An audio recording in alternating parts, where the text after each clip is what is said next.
time travel? How does it work? It's like a wibbly wobbly bally wally timey wimey thing. I won't lie, Bacon. I thought it was going to be a couple minutes before people snuck on in, so I was just going to chomp on some Pringles, have a cup of tea. Usually this would be the point in the evening where I'm cracking into a bevy, especially on a Saturday night, but Fiona's feeling under the weather, and I've been drinking a lot. So I figured, rather than working on quietly getting riggedy shit-faced, I would hang out with you lot. Gone for barbecue. Because of reason. Reactor online. Hey! Sensors online. Weapons online. All systems nominal. Seriously, I thought it was going to be like at least 5 or 10 minutes before anyone snuck on in.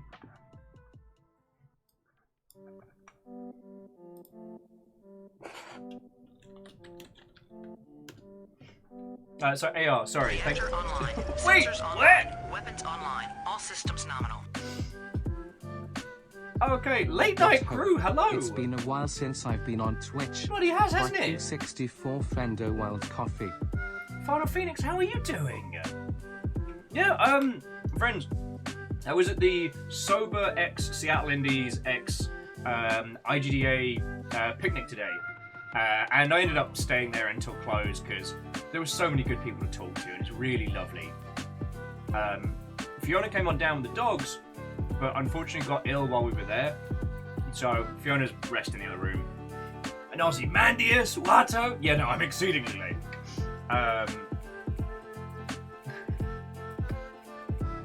Yeah, so I decided that I still wanted to come hang out with you lot. I still wanted to show you all this game, even if it's just like a small subset of our usual crew. I don't think anyone's going to come by, you know what I mean? So even if it only ends up being like, what, the 7 of us? I'm going to have a good time.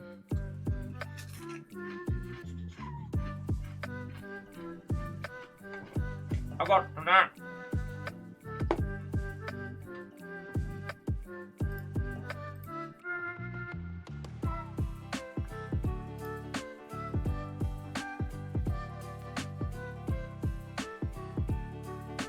Mr. Square Peg, what ho, friend? Yeah, Saturday night indies. I spend the day talking to indies. I spend the night showing you some indies. I'm Bright Karma. It's an exceedingly late good evening. But how are you doing? What ho and welcome! So, the game I'm going to be showing you all this evening is a game called Northern Journey. When I read the description of it, I was like, yeah, I have to show you all this. It is a Norwegian happy sad game set in the Northern Land. Adventure through beautiful and very varied wilderness. It looks like this absolutely... It looks like the expansion pack to Morrowind we never got. And I'm so excited to show you all. And I've been kind of like waiting as to when to play it, because it's a lot of like running backwards and a lot of chaos through varying different spaces. I'm like, you know what? Saturday night, let's get weird. If any of you want to like wish this yourself.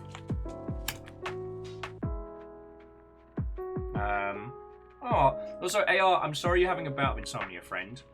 But yeah, you've got my company for a few hours, so yeah, hopefully that makes it a little better.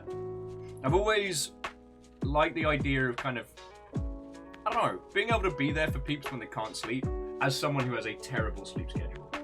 And Moose, what ho, friend? You ran out of free trial. No! What are you going to do?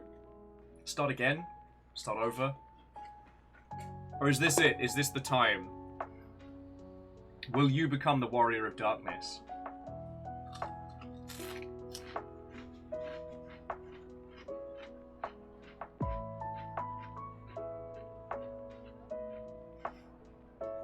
Well, I'm having some snacks.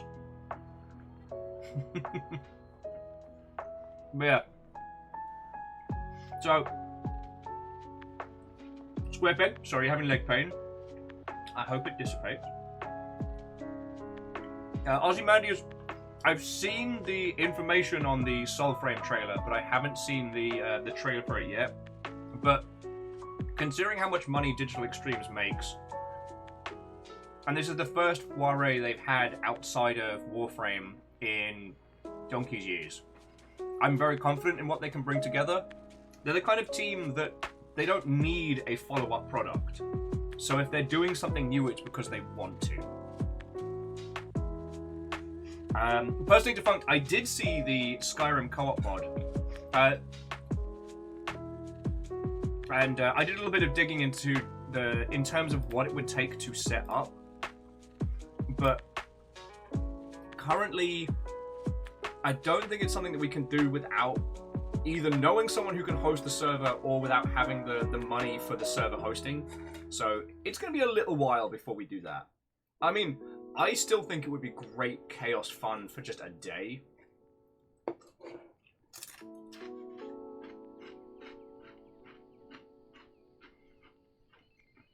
And to the artsy po, what ho friend? There is also the possibility, artsy po, that both are true and you've just slept a day away. I've done that. God.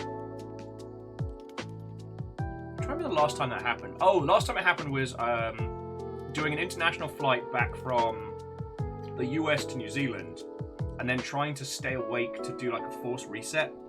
And I lost a whole day. Like, I went to bed, I went to bed at a sensible hour. I woke up early in the morning. I was like, oh, this is pretty early for me. The following day. Like, Percy says there's a free server option within the mod. What's okay, so Percy defunct. So what I've seen from the setup is that it requires a dedicated server to run. And so that means we either need to have the infrastructure to do it or have the money to pay for a server. It's mostly for security for myself. Like, anything that has to be directly dedicated, hosted here is mostly things I'll avoid. Like, when we did Sven Co-op, that was hosted by one of the Longship. So we could all kind of like bundle onto that server.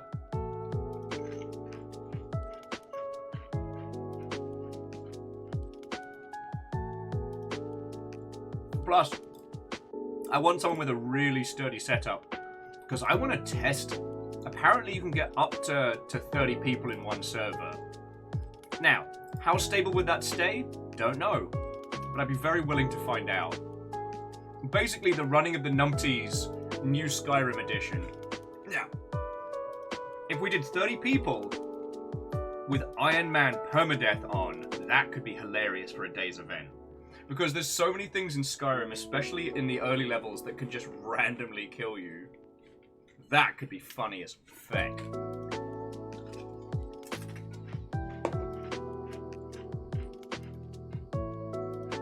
Oh shit! Sorry, jumping back in. So Rhymes and Moose is saying that if any of you want to pick up Final Fantasy XIV, if you've done the trial and want to pick it up, if you're a humble subscriber, you get a discount. That's feckin' cool. And Moose, like, thank you for using their partner code, because that helps us the fuck out. Like, feckin' yo.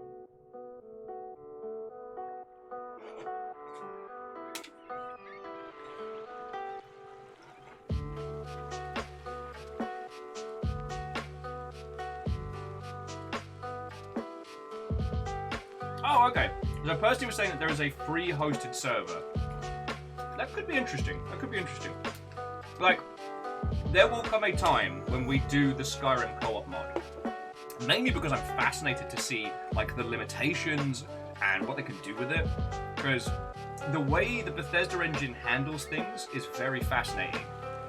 Like, there's a whole thing about, like, complexity of distance. That they don't just load... the visuals. The complexity of AI is also handled in that the closer you are to an NPC, the more complex they are, so it doesn't melt the system. And each of the different areas is kind of like a self-contained bubble. Like, there's only certain quests and reputations that carry from one area to another, so they're designed almost as these like enclosed little, like tiny theme parks, tiny event areas.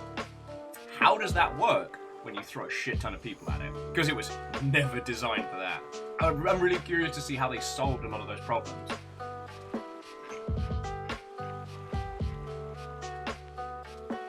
yeah, happy Saturday, good evening to you all.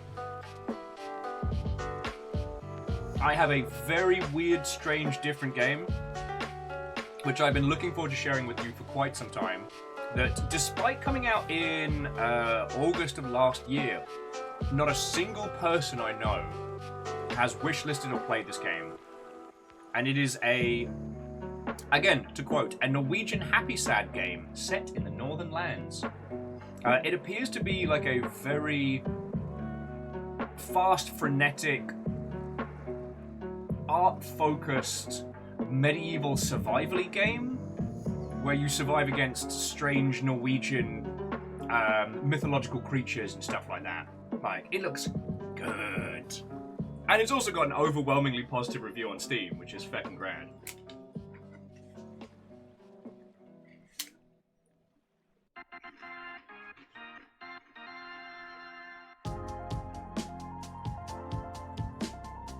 Oh, so Rhymes and Moose, I would be fascinated to know actually how the AI is handled in Hitman. Because they have like a crowd system that works very well. But yeah, all the characters on the map need to be able to react to things that you can do, even if you're not there or observing it. And I would be fascinated to know how they do that.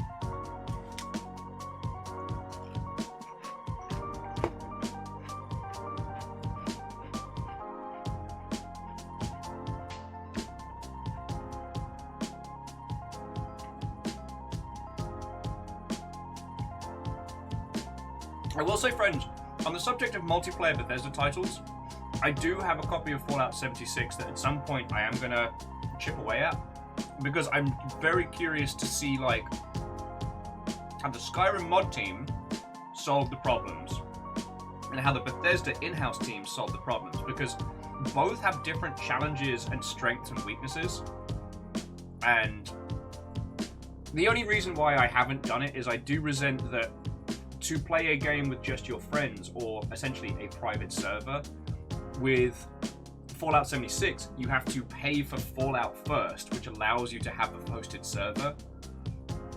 Which I understand, but I resent the methodology behind it. You know what I mean?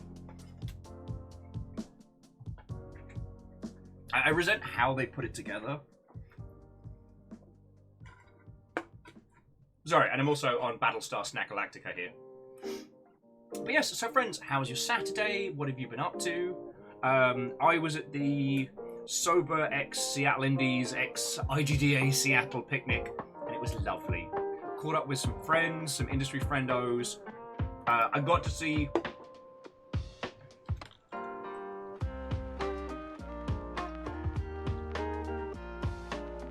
some lovely friendos who have been doing exceptionally well.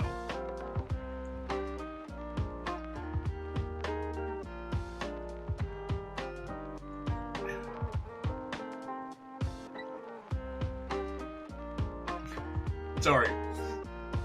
There's a few friendos who've been working on some video game titles for quite some time, and up until recently, I haven't been able to see them since their game came out, and it's done great. Like, it's done really good. And that makes me legitimately happy to see. Like, one of the great things about the games industry is that someone else's success is not your failing. So you really do get to, I don't know, you get to kind of, I wouldn't say share, that's a little bit egotistical, but you do get to enjoy your friend's game selling really well.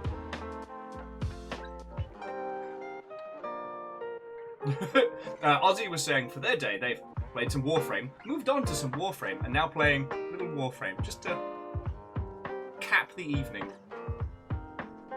Aww. Well, so Brightcomer, I do hope you get some decent snoozing, and it was nice, like, it's outdoors, so it was a lot safer than like going to bars and stuff. Initially, we did bring River and Amos, and you know, the baby boy, he loves everybody and is a giant sweetheart.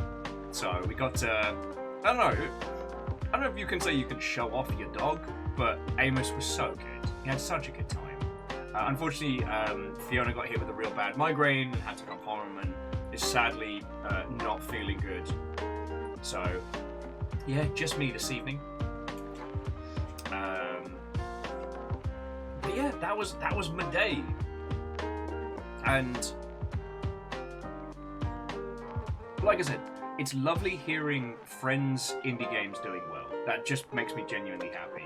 And the other thing that's been kind of curious is how different teams have kind of been affected by lockdown and stuff like that. So I was talking to somebody who released a Power Stone-esque 4-player game that unfortunately came out during lockdown, and they've been struggling because it's the kind of title that pre-lockdown would have done great. Like, hey, everybody, come around my house. I've got this really fun game you've got to play. And they haven't been able to do that. So it's been interesting to see how that's been affecting like their title from a sales point. Like, from a creator point, it's still brilliant.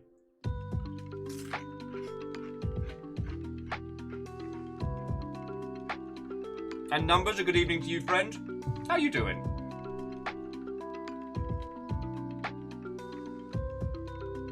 Oh. I will say, I got very good burgers today, so I am spoiled.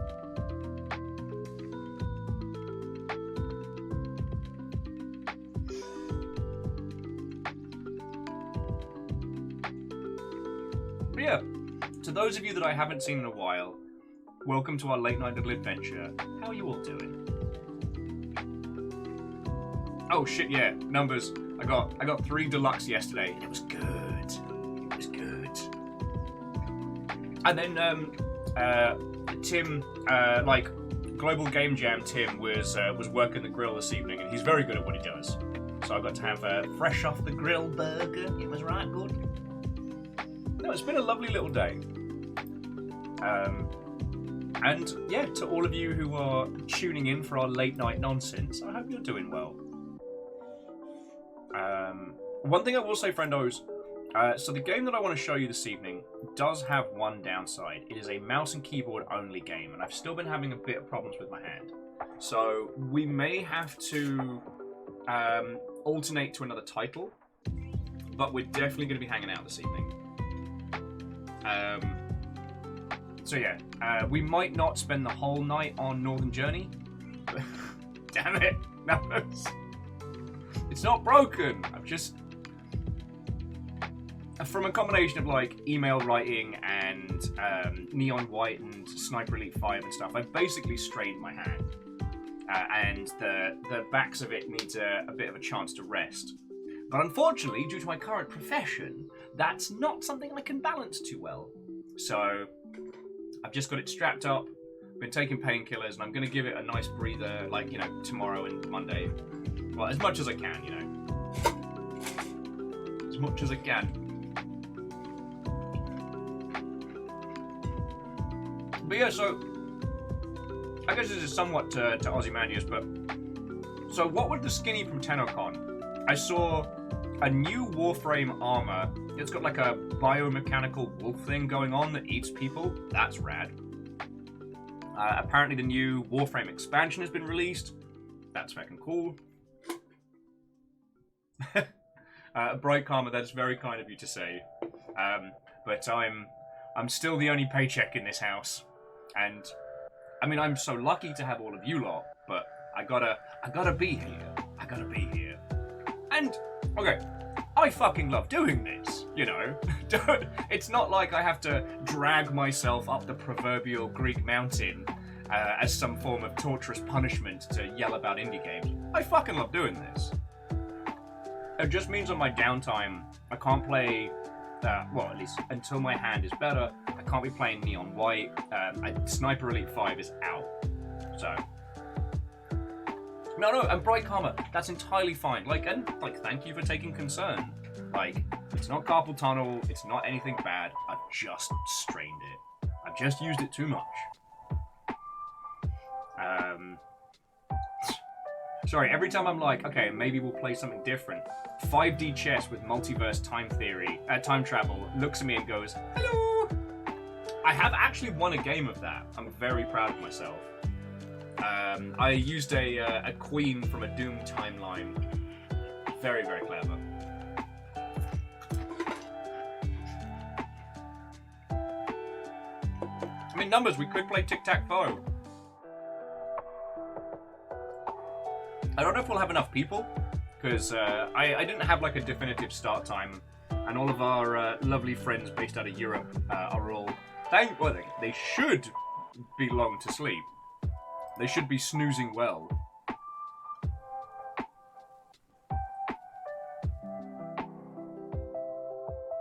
Poe's like, we'll be here for the next 9 years, no 5D chess.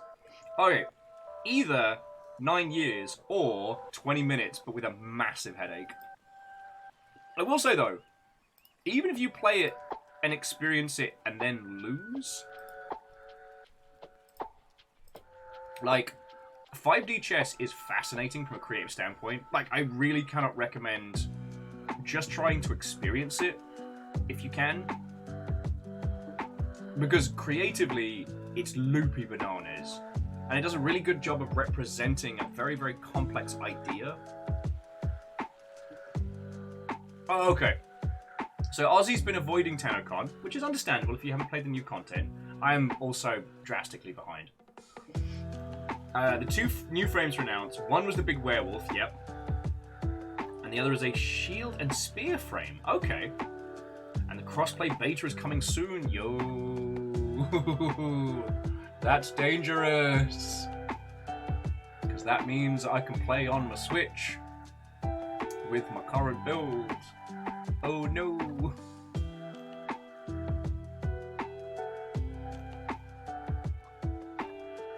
God. Personally, Defunct was like, does Raft have controller support? Well, whether it does or does not is neither here or there. Because until Twitch.television deems us worthy of the purple tick, I don't have to play it. I don't have to play it. This joke works both ways. I don't have to play it. God, I've had so many DMs about Twitch. Like, about Twitch. So many DMs about Raft, like, you wouldn't believe. But I mean, I've made the bet. I stand by my word. If we ever get the purple tick, the garnered verification here on Twitch.television, then I have to play it, but not before.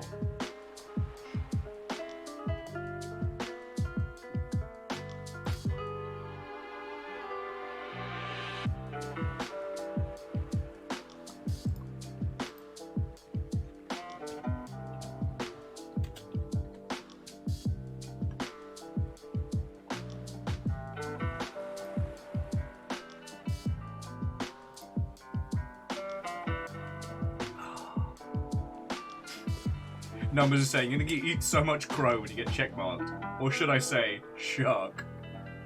But that's a problem for Future Will, and me and Future Will are not friends. Oh, well, Git Ned, good morning. I get to be your breakfast stream, that's lovely. But yeah, we have an exceedingly weird game to have a trundle with. But I wanted to chat and hang out with you all for a little bit. I know there's a few peeps in tonight that don't get to tune in as often, so hello. I mean, this whole week has been feckin' wild for video games.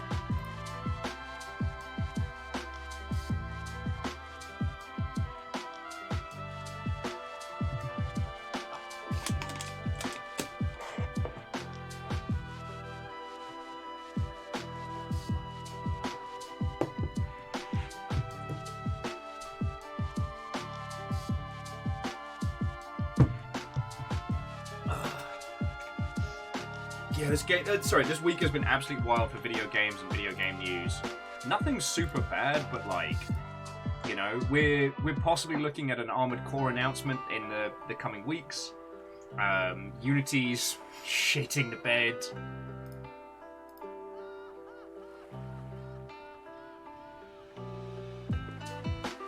God. Sorry, yeah, just I'm just thinking through like I wouldn't say the highlights because they've not been good.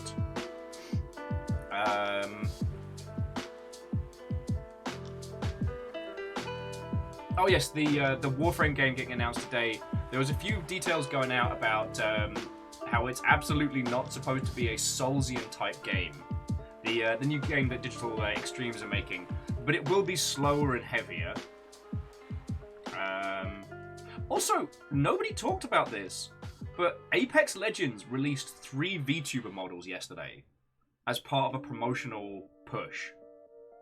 Like, to my knowledge, I do not know of a games company that has done that.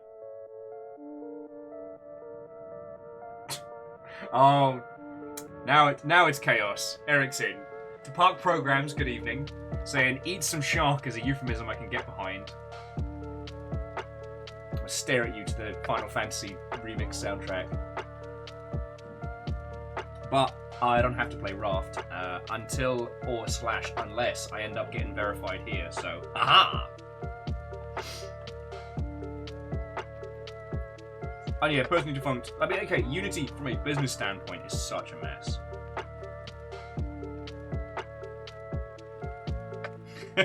Hey, Artipo, it's no worry. I was actually talking with some of the indie dev friends today about how, like, when you get into independent development or when you work for yourself, it's really hard to keep a healthy schedule. Like, friends, I'm very glad that we kind of locked in for the long shift. Like, it starts at noon. Like, it starts at noon, we go from there. Because otherwise, I would become nocturnal. Like, I'd be getting up now to start my day, you know what I'm saying?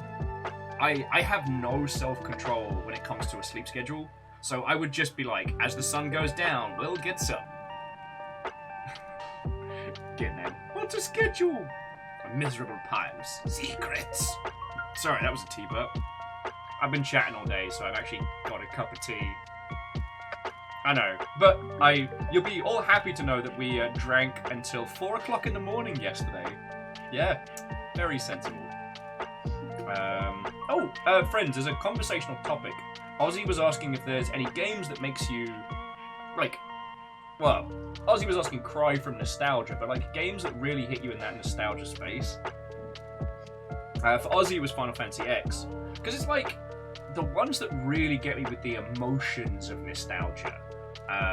Definitely Sonic 3, definitely Jet Set Radio Future. Just little titles from like little snippets. Hey! And Fearless, glad you got back alright. And Fearless, those freaking chips were so good. So good.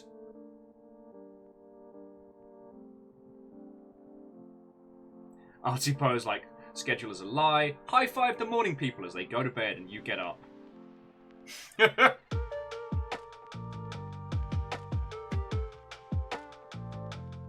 And Moose, I actually agree with you. I do feel the same way in that my natural circadian rhythm is probably closer to like a 26 to 28 hour day. So I don't match our planet, which yeah, if left to my own devices, I'd basically be weirdly offset throughout the months.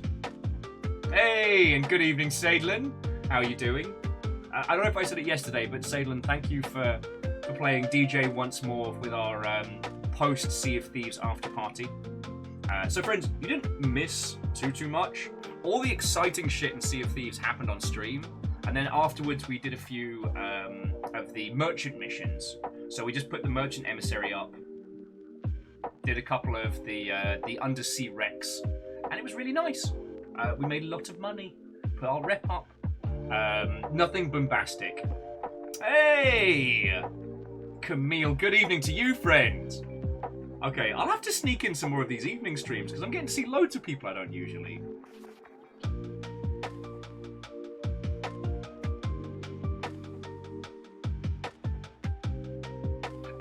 So Moose, the thing that struck me was in the original Men in Black, where they're like, we work on a 32-hour day. You'll either adjust or have a psychotic episode. And I'm like, that sounds great. Give me a 32-hour day. You know, I get my 8 hours of sleep. I get loads of like time for activities. Loads of time for activities. But you do need other people in similar spaces, because what can happen is, we all know this. I know I'm not saying anything fucking revolutionary here. But it's like, if you're the only person on a weird sleep schedule in your... Reactor online. Hey! Weapons online. All systems nominal. What up? The man, the legend, the vampire, Bartender. What, old friend? How are you doing? We got a week and 2 days. Week and 2 days. But, okay. To Bartender, to Sean. It's lovely to see you, friend. I hope you're doing well. And we're going to be able to come hang out even more soon. It's going to be great. Okay, Bright Karma, I wish you the best of sleeps, friend. Go, snooze well. Okay. Sorry, Bartender's pulling an all-nighter for an early flight. Alright, well, I'll do my very best to keep you company for a few hours, friend. How's that sound? Also, Sean, you'll notice the Yaldum is yours. You just took it. What are you going to do with that?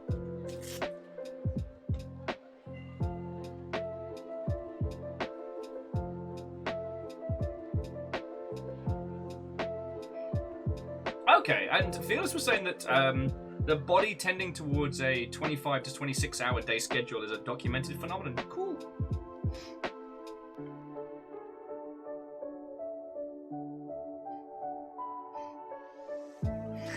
Beadora! Okay, yeah. Friends, we're going to have to start doing some more of these night streams, because I get to see so many people I don't get to see during the week. This is great. Oh, and I've got a super weird game to show you all. This is a twofer. Oh. Yeah, and Beadora, cheers to you.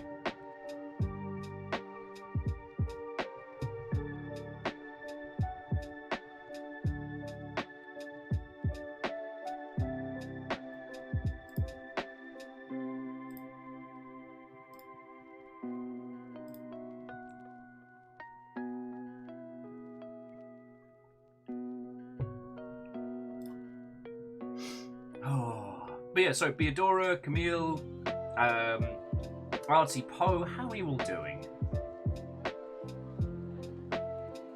Okay. So Bartender is going to be making some sweeping changes as the new Jarl, so brace yourself, friends.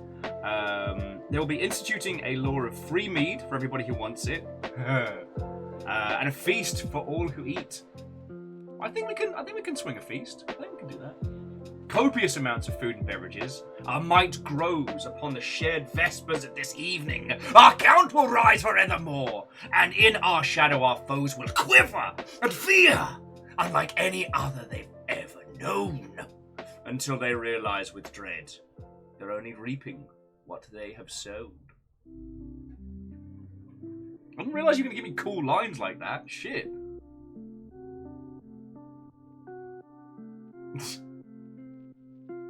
Beadora says copious amounts of food sounds like a normal holiday. And Numbers makes a good point that free mead is bad, mainly because of what drunk Will sets up for poor sober Will. And Martin, good morning. Oh no! Well, I'm sorry you got a rude awakening, Martin, but yeah. Half the people here are staying up late, half the people here are getting up for a decent morning. We got this. Free mead, or as Moose calls it, freed. And Chrono, Watto, hello, hello. Coming in, coming in.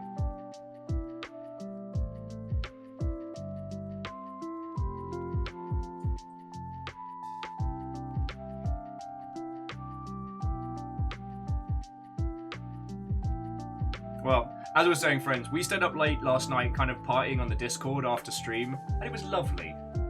We did like I was saying, we did a few merchant runs in Sea of Thieves. Sadlin got us a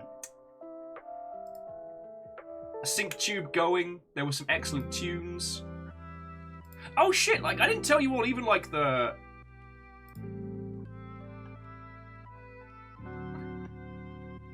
I didn't even tell you all the wildness of today's picnic. So, the picnic was lovely. Got to chat with a whole bunch of friendos, streamer friendos, like game dev friendos. It was great. And as I was saying, like, I should have taken more pictures, But yeah, we went on down. There's us looking like dogs on the internet. Hello. Hanging out in the drive-thru getting coffee. Because there was no way I was going to get through today undecaffeinated. And then I should have taken more photos, but I took this one of me and Joby and Fire Turret, and we were all hanging out because there's the Seattle in the background. It was really cool. Okay, it's not a good photo. But do you know what else was at the picnic today? A literal basket of puppies. A literal basket of puppies.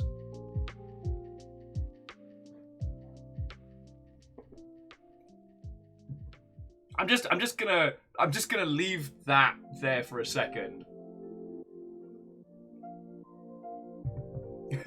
Numbers is like, how many did you take home? None. No, Amos is a handful. We do not need a second puppy, which would be a third dog. That's. But I tell you, when the little one on top, the one who's looking straight to camera, he was looking at me, being like, "Oh, hey, what's up?" Seemed absolutely nonplussed. Was just like, yeah. There was a little part of me that was like, I could just take a puppy home. Eric's like, I see a basket of Amos snacks. No! Yeah, well, it's alright, be adorable. Just put one of the puppies in with the guinea pigs. It'll be fine, Hey, Fiona, how mad would you be, hypothetically, if I brought home 7 extra dogs? We'd have no room for them in this flat. There's barely enough space. Amos's little thing is because Amos does have, like, actually diagnosed abandonment issues. He was on, like, doggy Prozac and stuff for it. But what it means is that when you're walking around the house, he doesn't know where you're going. So he kind of either stands right in front of you or right next to you, because he wants to be where you are. Which makes getting around the house challenging at times. But he's a cutie patootie. Oh! Actually, Beadora, thank you for reminding me of that one, because it's such a good game. Sorry, Beadora was just reminding us that Wonder Boy and the Dragon's Trap is free to download on the Epic Store right now, and you genuinely deserve it. It's beautiful, it's well crafted, it's such an amazing game. They also have the original visuals and the original music and audio that you can swap between if you want it. So if you fancy the bleep bloops, you can. But, like, the visual style is incredible, and the orchestral version of a classic Game Gear game, like, holy crud.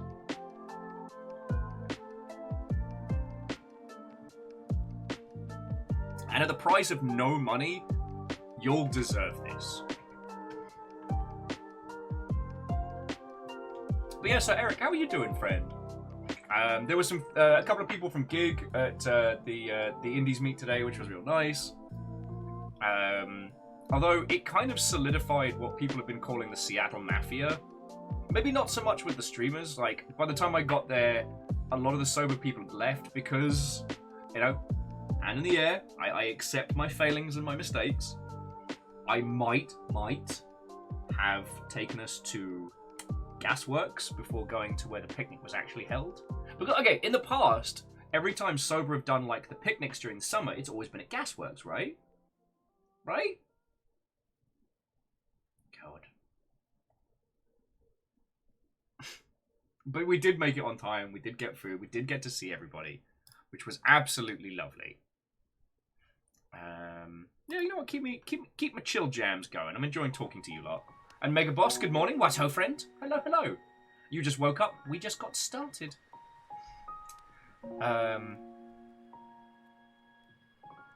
But yeah, no, it was great, like, chatting and catching up with everybody today.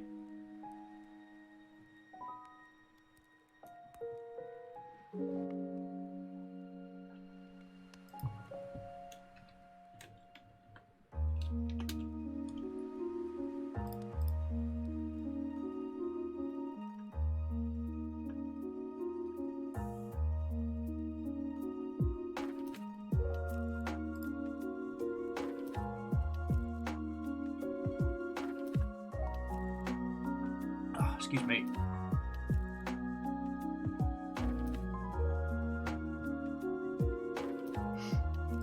Okie dokie lokies.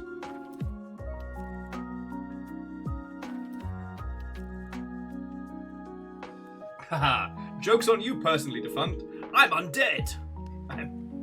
I like to think of myself as the realist face of undeath. You know, you see like a lot of the videos doing the rounds of beautiful, fanciful vampire swords, and I'm like, no, actual functioning undead kind of look like this: grey, pale, bits falling off. You know, standard.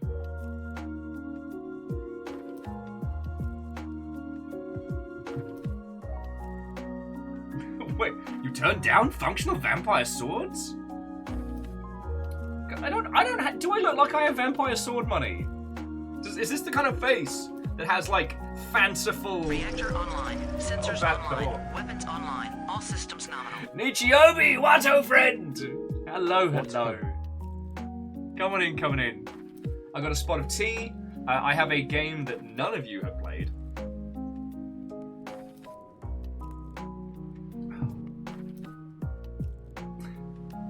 We're having ourselves a lovely little evening. I was at like an industry picnic today, and sadly Fiona's been feeling really unwell today, so I was making sure the dags and stuff got walked and looked after before hanging out with your good selves. So yeah, somehow we started a stream at 10:30 o'clock at night, but here we are. Mine's saying that vampire swords aren't about money, they're about destiny. Destiny's worse! Money comes and goes. Destiny means bad shit's happening. Guaranteed.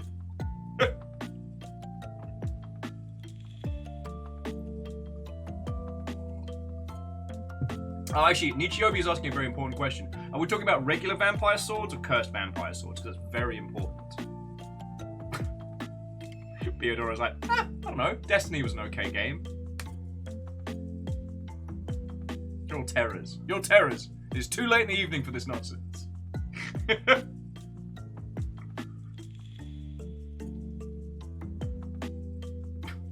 Auntie Pose, I know this face well, but it can be bright because I've seen the face of death. I've gazed into its eyes and I've said, fancy copper. Turns out death gets quite parched.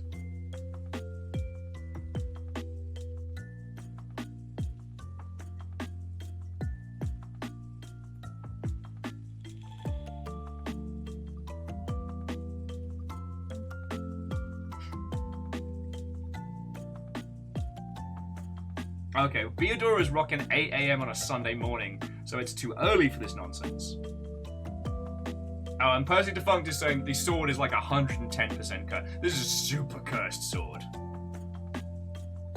Real cursed swords. Oh. I will say, friends, I did not expect to end up as generally enamored with Sea of Thieves as I become.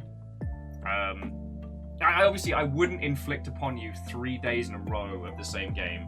You've all been very patient with me this week having a doubleheader, but I don't know, okay, Sea of Thieves is a mainstream game. I don't know the size of the team working on it, but it would not be unfair to call it a AAA game. You know, Rare is a big team, owned and funded and published by Microsoft. They're not hurting for cash. But the more I keep thinking about this game, the more I realise that it's hitting a lot of beats that I really enjoy. It has an emergent narrative. It has environmental storytelling. Its genuine story stuff can be unfurled at your pace. And more importantly than that, it is incredibly inclusive. Any one of us could decide right now, you know what? I'm going to start playing Sea of Thieves. I'm going to start my little journey. And do you know what you need to do to be able to play with myself or any of the long ship? Nothing. Just get the game. If you've got Game Pass, just download it. There's no nonsense leveling trees. There's no requirement that you do X before you're allowed to play with your friends. Like, I keep thinking about like leveling systems and multiplayer experiences kind of being like I don't know. Like when you tell somebody, yo, this anime gets good after X. One of the people I was talking to today, we got talking about Steins Gate. Now, I will put my hand up and say, despite my weebery, I've still not seen it. Because I keep ricocheting off the start of it. It is hard going to start with. And I'm sure it's going to get rewarding, but it asks a lot. Now, with linear mediums, you only need to have consumed the media to be able to discuss it with another person. But with video games, like, I don't know. Take EVE Online. Take EVE Online. If I would like to play EVE Online with one of you, you're like, okay, what's this spaceships in space game? I'm in. I'm down. The amount of time between you starting that game and us being able to hang out in any meaningful way, we're talking months. And you have to enjoy that early slog. Otherwise, I mean, you're having a bad time. GTFO has been one that I keep pointing to because it's an incredibly good experience. An incredibly hardcore experience. But again, it asks nothing of you. Get the game, play it with friends. What you progress in is your own knowledge and experiences. Now, okay, so Edwin, you're right. Warframe really gets good after 100 hours. Sensors online. Weapons online. All systems nominal. What ho? Why are we up so late? An excellent question. TLDR, I went to Fiona and I went to the Sober X Seattle Indies industry picnic today. Fiona got unwell, had to go home.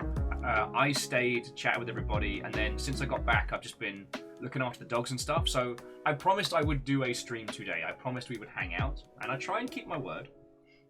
But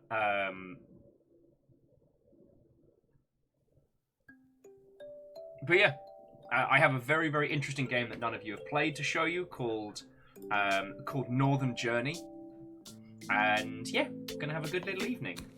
Now, the reason why I was jumping on what Edwin was saying, also, hello, good evening, what up? Was also what Nichiyomi was saying about, like, MMOs like Final Fantasy XIV. Now, Final Fantasy XIV, there is a great experience leading up to late game content. Like, you can just play that as a narrative game and have a good time. Playing with friends varies in experience. Some friends might be the rush aheads and not pay attention to the story sorts. Others might be solely focused on late game raiding. And with MMOs, they're evolving games, not just in the titles themselves, but how we experience them. You can't go back to having fresh eyes in an MMO, no matter how many new characters you make. And for a lot of the titles, the progress is to kind of funnel you into late game. So I don't know. I'm having very, very mixed feelings on it, you know?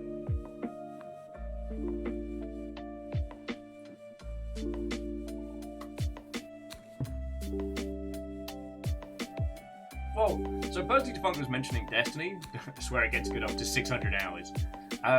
Destiny's an odd duck. Because Destiny is like a lilting, bouncing experience.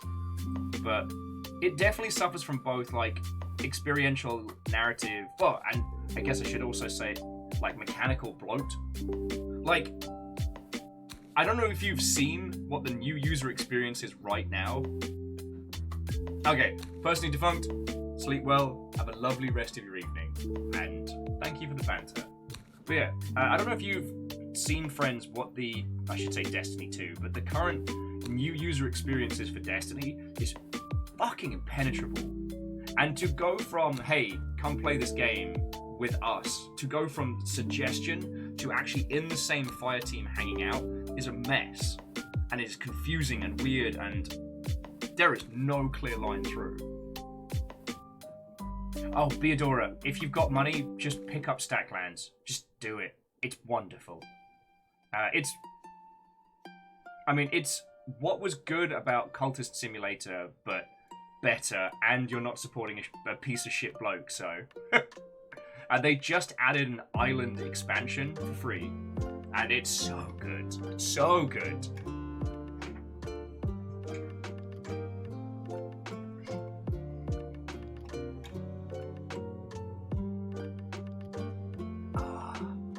But yeah, I'm not dissing on long-form games, I just realized that despite being a mainstream title, Sea of Thieves is hitting on a lot of the things that I personally look for in experiences.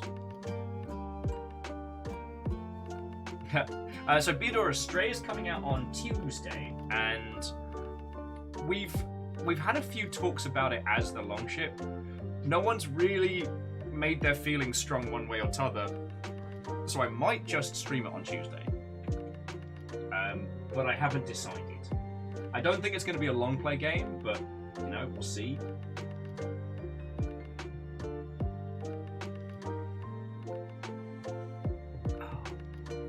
Yeah, actually, God, most of next week's schedule is already mapped. It's looking like Stray, Hades, we'll be doing Lightsmith, which is a Friendo's game. They are actually sponsoring us to cover their game on Thursday, and I'm like, yo, you know, you friends, I'll be do this, but no, they're actually gonna put some cash into having us show off their game. See if these are Friday. I guess Saturday's still up in the air.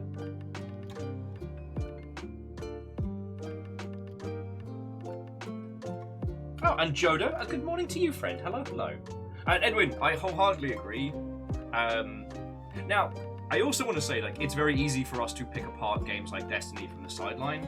Like, they are titles that have changed and evolved well beyond probably what they thought they would be when it was at, like, pre-production. And right now, trying to balance all of that content. They're trying some interesting things, and I respect that.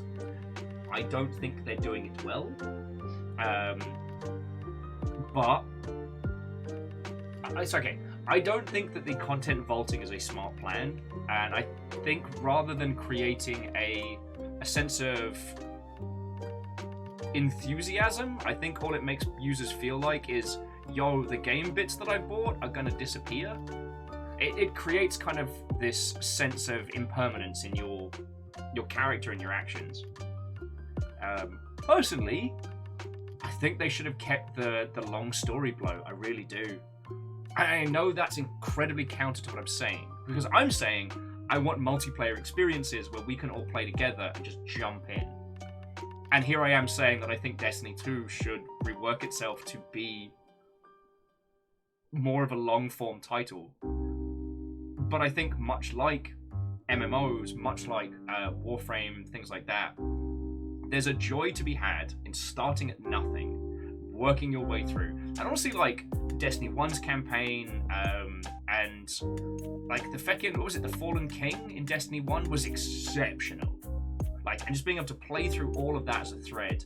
Destiny 2's whole thing where, you know, you start off by the traveler gets attacked, you lose your light and are just a person who could die. Like, it really hammers home the Vigigaminess of your character. Like, oh no, the great big orb of what the fuck means that you can just come back to life whenever you want, thanks to your tiny floating talkie Dinklebot, that's it. Although who got replaced with Nolan Bot, but you know what I mean. I kind of think that playing through that experience and then adding content in after would be much better than the current system, which is you start, you play a nonsense tutorial-ish mission, and then everything is thrown at you. There is no way for new users to get any kind of footing in it. It's worse than having to play through 10 hours of gameplay to hang out with your friends. It's all the downsides of the content bloat with none of the upsides. You know? You start an MMO, you start in the starting area. It takes you through the starting sessions. You know, quests and dungeons and adventures really designed to, like, slowly unfold both the story and the world and the experience to you. Like, keep doing this thing where I say both and then give 3 examples. But you know what I'm saying. Whereas this is kind of like, you start a new character, you punch a wooden dummy for 5 minutes, and then you're dropped in the main capital city with every raid and every dungeon and every quest available at once. And it's like... Oh yeah. And Edwin, you're entirely right. Live service games are incredibly hard to make and incredibly difficult because of their evolving nature. And so there are only a handful of these games that really exist in our space. You know, one of you may end up making the next great indie game. You may end up making a title that sells 1 million copies and people love. But I say this with almost a surety and with love and respect. None of you are going to make the next big live service title. So there's kind of a little less value in the deconstruction of that space because it's not one that we'll ever be in. And even if you do end up making that and working on that, you won't be in the decision-making process for how the business model is done and how development is handled.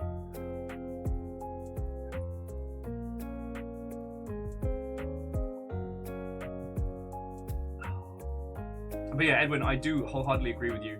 The content vaulting of Destiny has made me super mad, and it's like knowing the bits that I really enjoy will just be gone. It doesn't make me feel good. It doesn't make me want to go and like experience them before it's gone. It makes me go, fuck you guys. And I think that's a valid criticism from a consumer standpoint. Hi, I paid you $20 for this content, and now you're taking it away because of reasons. Alright. Oh, would you look at that? There's another $20 piece of content that you would like me to purchase. When will this be gone? That's what we consume. That's what we call consumer confidence in the space.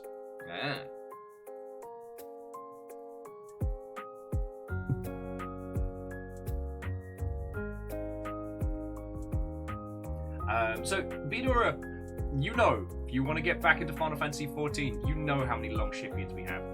Shackle has nearly finished leveling every single character to 90 in the game. Like, if you want peeps to play with, we got you. And I believe they changed it so you can now just take your character to any data center or any server. Like, Final Fantasy XIV fans, like, correct me if I'm wrong, but that was the general gist I got. Even if it did result in a billboard for a sexy roleplay server becoming the big talk.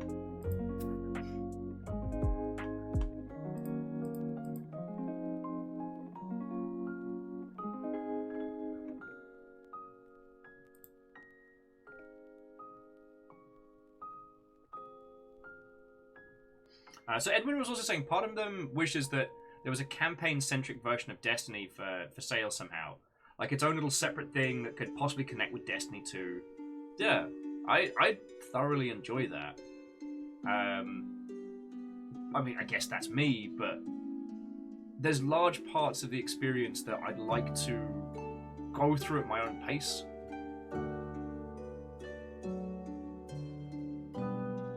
But that's another story, friends. That's another story. Okay, so Moose is saying that they're fighting with some technical issues on the choose any server stuff. Frequent maintenance on those functions. Okay.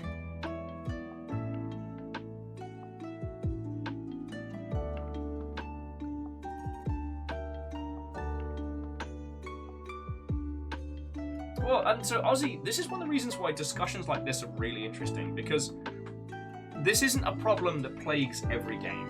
It only plagues a handful of them. And how these things are handled varies. Because, like, Ozzy, you're right. You know, the reasons, at least as we were told, behind content vaulting were as much technical as they were creative, etc. And that's a valid reason for doing it. But the flip being is that we as consumers are also allowed to have... We are allowed to be irked by it when it comes to purchasing elements. Because if you put cash into something and it gets taken away from you, that's not cool. Like I say, or I should say, you're allowed to express like a disappointment in that one. This is one of those things where how something is presented is absolutely the be-all and end-all as to what users feel.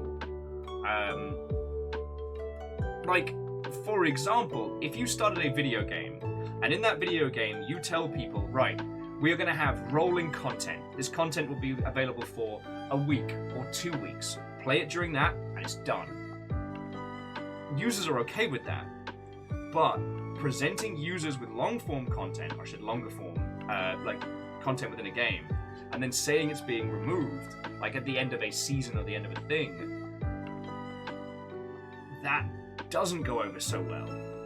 So creating a manner in which stories like that could be evolving, where the users are expecting it, you know, and then all it is, you're just changing the way it's presented.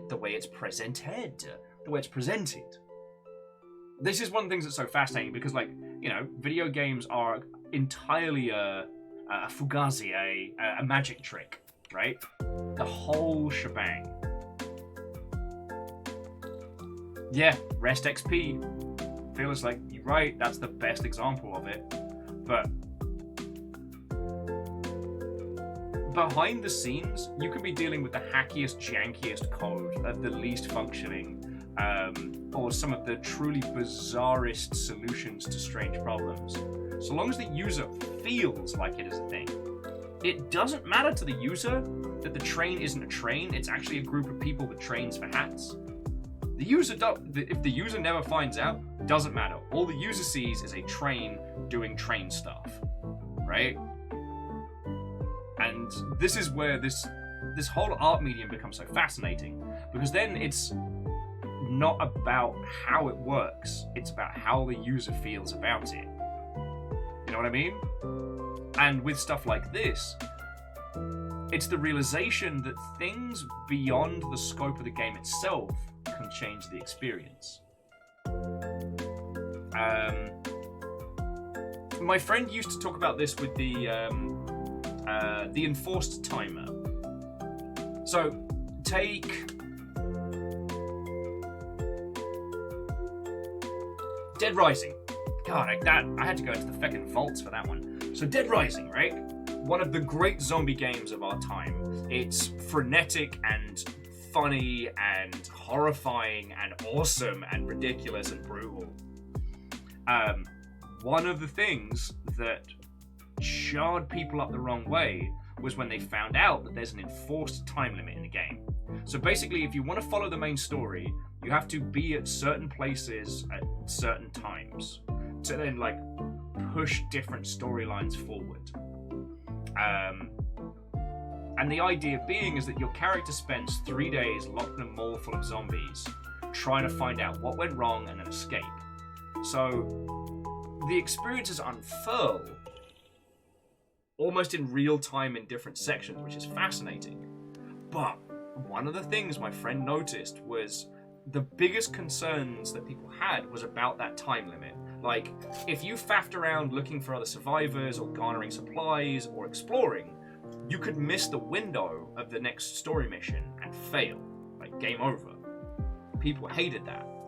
But most of the people that disliked it never picked up or played the game, because the concept in theory was enough to make people go, ooh, no. And I'm not saying users are wrong for that. I'm not saying people are wrong for feeling that.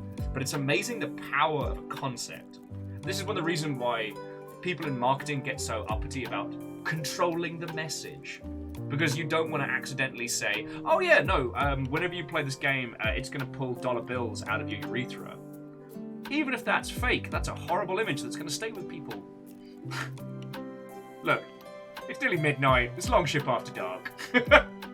I can say the weird stuff. But you know what I'm saying, friends. Like, the presentation of a concept can be so egregious. Ozzy, I'm sorry. It can be so egregious conceptually that people hate it. Permadeath is another one.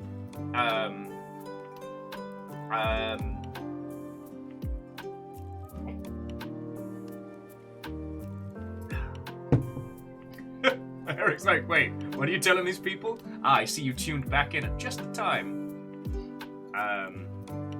But okay, aside from being gross, you can see what I'm saying though, which is that the concept of certain features can often put users off. Now, in actuality, the time limit in Dead Rising creates this experience where you actually have more time than you ever need to get from A to B, but it always keeps you moving. It stops people from basically point grinding the opening area and never exploring them all. Analnus, Watto, and good your morning. Edwin's like, dollar bills in my urethra? It's more likely than you think.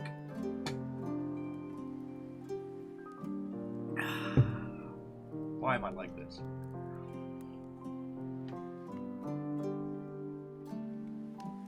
Oh, okay, sorry. And jumping back. Megaboss and Moose were just saying that, like, the crossplay stress test is going on currently, so it'll be a feature coming live soon. Okay. Like I said, I'm still scared of the Nintendo Switch.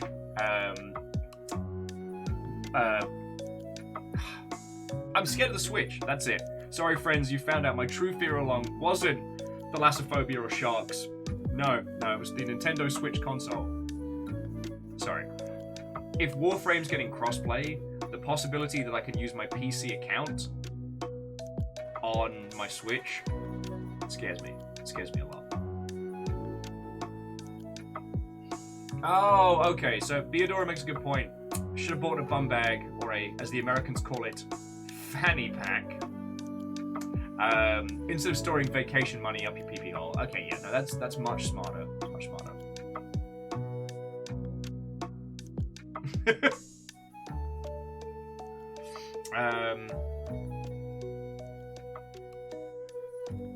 God, I lost my train of thought. Something fierce there. Go me.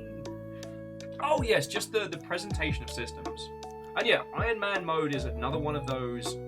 Iron Man and permadeath is a fascinating one because most people that dislike those systems, they dislike them on principle.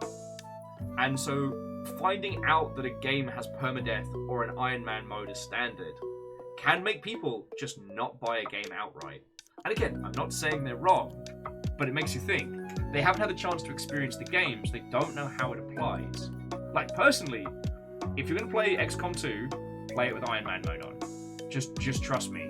Because otherwise, you'll become too powerful too quickly, and then the rest of the game just feels like chores. You know, you don't feel like a bunch of heroes saving the world. It feels like you're just kind of mopping up.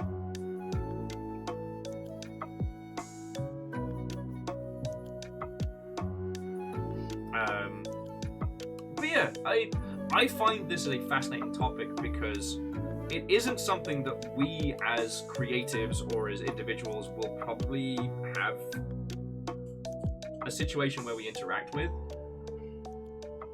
And it's something that only happens for a handful of titles. Like, you've got to have a successful online game that persists for years and then has to address the problem of essentially, you know, legacy debt, be it creatively or technically. And how do you do that?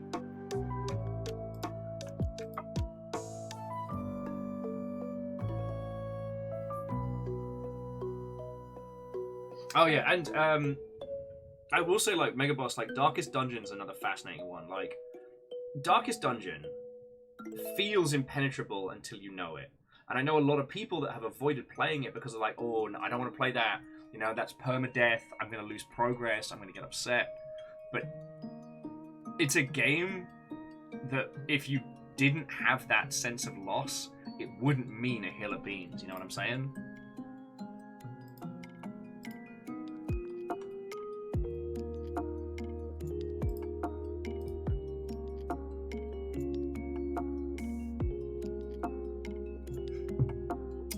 Damn it, Alnus, I nearly spit my tea out then. Yeah, the CDC talk on sell your legacy debt. God, that was fucking funny. Not to brag or anything, but I did do a CDC talk myself. Just, what was it? It was like how to How to be good and successful at video games. Camille, no, I didn't say anything. No. I'm sipping my boiled leaf water beverage, which nearly came out of my nose with velocity when Alnus recommended the Sell Your Legacy Debt CDC talk. Oh yeah. Well, see, now, I do want to say, hi, my name's Will, and I'm a bit of a pretentious bellend when it comes to video games. I'm sorry, but I do get sometimes very enamored in the concept of certain experiences. And I often forget that some people just want to play video games to have fun, to not stress, to not have a bad time, and that's okay. So, not that it will shock you in the slightest, I love Darkest Dungeon. I have careened against it many, many, many, many times. And I love what it does. I love how it causes you to dehumanize your warriors at the same time as they are, like, evolving and unfurling. Like, it turns you into the bastard. Because otherwise you just don't progress. You know, so you get a team of adventurers. The best way to get money is to stress them out. Like, turn the lights out, make them go the long way round. If they win, they win. If they die, they... T. Camille! I did not think we would be seeing the dramatic that this evening, and I didn't say it! I was...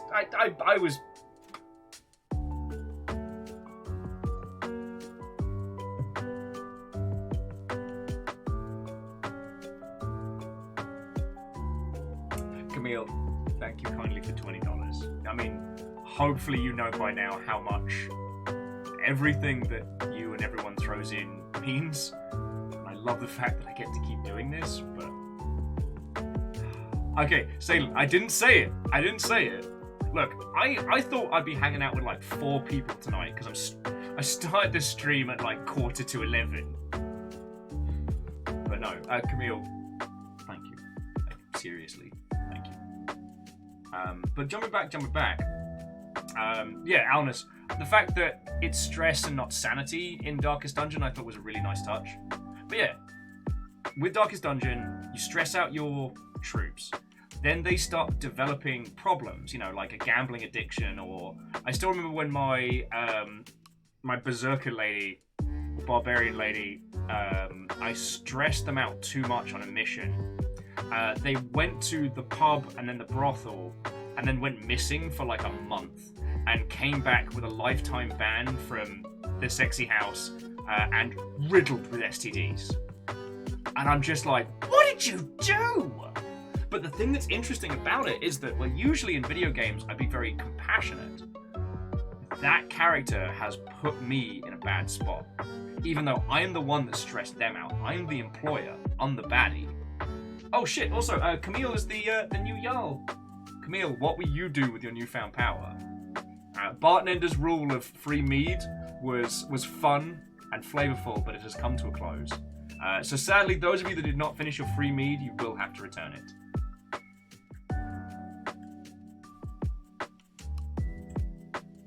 Oh, Beodora said it was one of their nuns that got that ban. Happens. Park Pro is riddled with STDs. Is that what your talk at the CDC was on? Okay, sorry friends, if you're wondering what we're talking about, the CDC was Crows GDC parody game they put out, and people were allowed to make up their own fake GDC talks, and one of them was called How to Sell Your Technical Debt.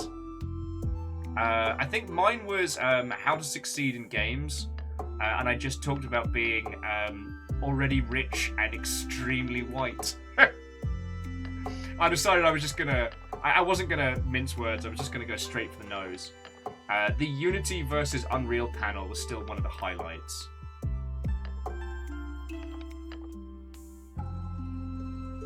Alnus, mead before 6 AM is only a cry for help if you've gone to bed. If you're still awake, it's fine. Yeah.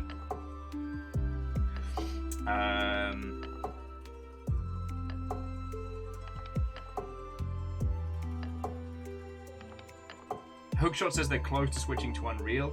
that's understandable.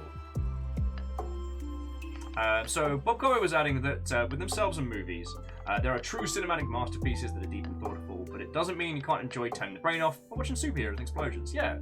And like, also, the great thing about art is that there's nothing stopping you, unless it turns you into an insufferable bell end, but there's nothing stopping you from looking at even simple cinematic works with more of like an artistic eye. Like, as I've gotten older and I've started to understand the language of cinema better, like I can now see how different, framings of shots say different things, you know what I mean? In video games, there's nothing wrong with going hard and trying to say, alright, why does this game make me feel this way? What is this game saying on more than just a surface level? But not everybody wants to do that. And games like Darkest Dungeon Darkest Dungeon, Rain World, Iron Man mode with XCOM 2, like, these are punishing experiences, which I personally think often bring out some of the best parts of it. But, like, that's a whole nother kettle of monkeys.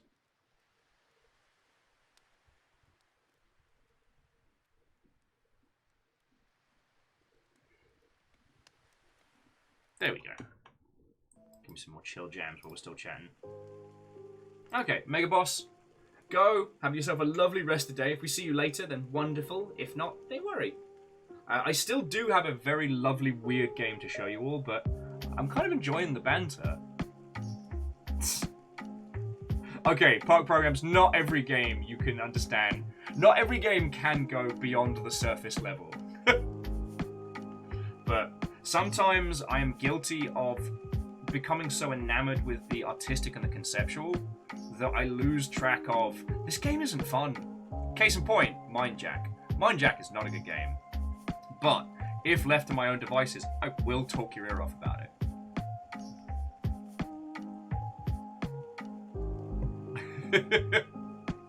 God, I don't think we'll see another one, Fearless, but I do hope Crows do another CDC session.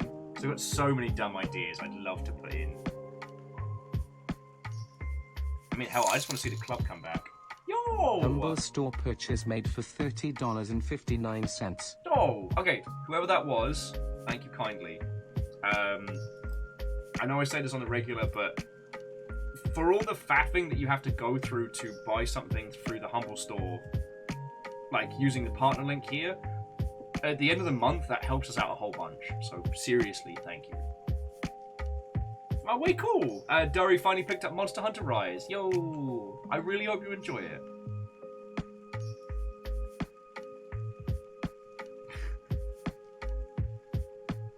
Artsy posters, I mean, they can. They can say you're looking at the BDSM games with the story depth, and no one will believe you.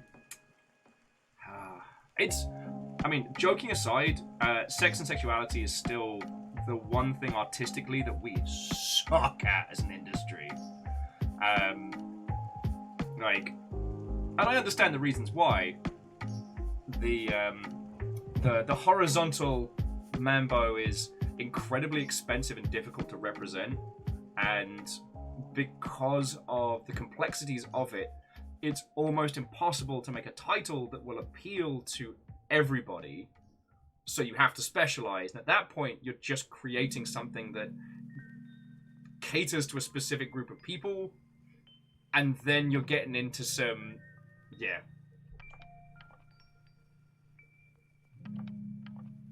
I guess, I mean, Fearless, good point, like Lady Killer in a Bind. Park Program says, we peaked at God of War. Which one? Which one? The one with the pretend goat murder ritual? Sin to Win? Wait, no, Sin to Win was Dante's Inferno. Sorry, my apologies.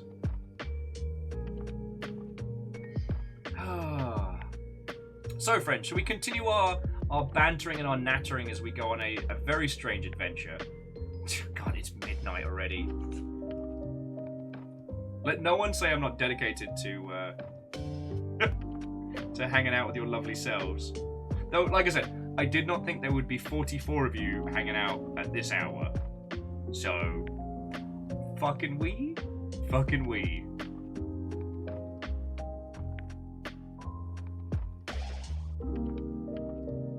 Okay, nothing's on on fire. Lovely, lovely.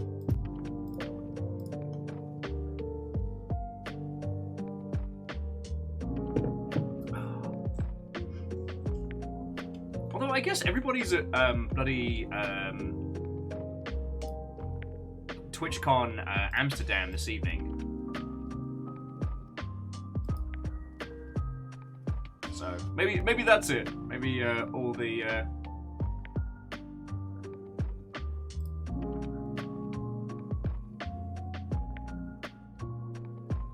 Alright, where are my buttons? Sorry, here's me just zoning off into space. Right. So friends, tonight's game is called Northern Journey. Not a single person I know has played this, and yet it has an overwhelmingly positive rating on Steam. It is a Norwegian-themed, okay, and I quote, a Norwegian happy sad game set in the Northern Lands. It looks like the best mod for Morrowind that never got made. And I'm frankly very happy to share it with you. You know what? Actually, Eric, that makes a real good point. That Dante's Inferno, despite the marketing ridiculousness and despite the thematics of like converting, you know, what's it called? Is it the Divine Comedy? Is Dante's Inferno? Like the actual name of the weird book it's based on. Like, that should have been rife with a bunch of nonsense.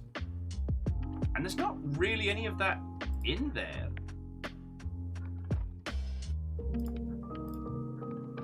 Oh, okay, the game's already updated. Alright.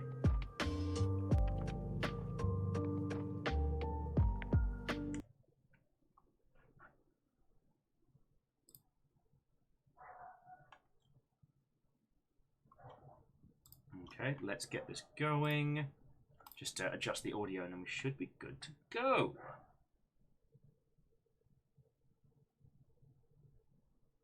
Okay, Artibo says the Inferno is the first book of the Divine Comedy. Okay.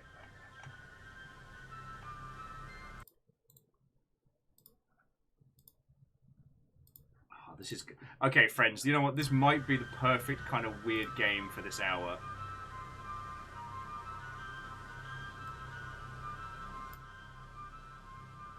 Hopefully that's...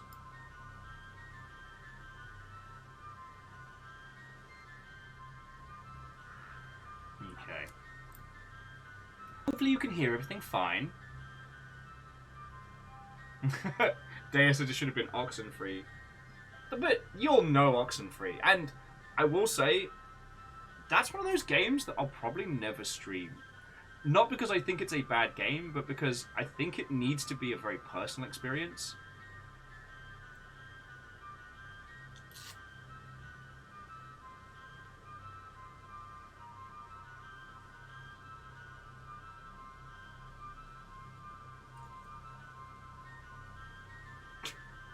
Okay, so Eric's saying that, like, Dante's Inferno, the Devil May Cry style hack and slash game based on the Divine Comedy, was like if someone took Brutal Legend and made it less cartoons and not and a lot more Catholic. And now I'm just like, wait a second. Is Brutal Legend Dante's Inferno for old metal fans?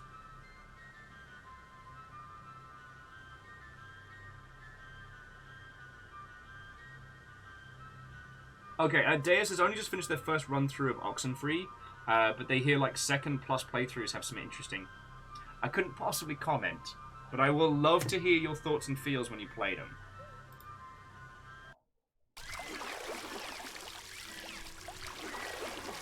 In a remote northern region...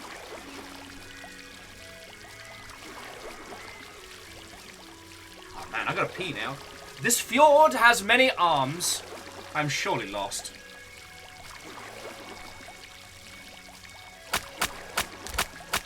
Oh, that's not good. Someone shot holes in my boat!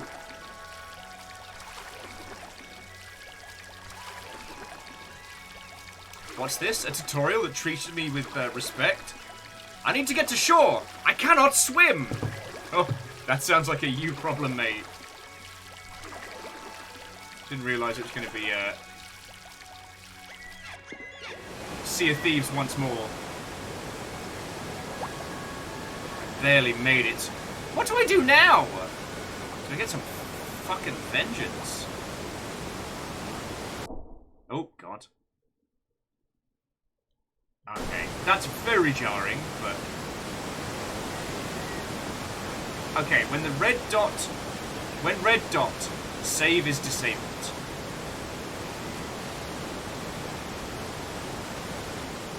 Alright, and number 5 is quick save. This game has a lot of faith in me. Ah, there we go. Let's make it a sea of champs.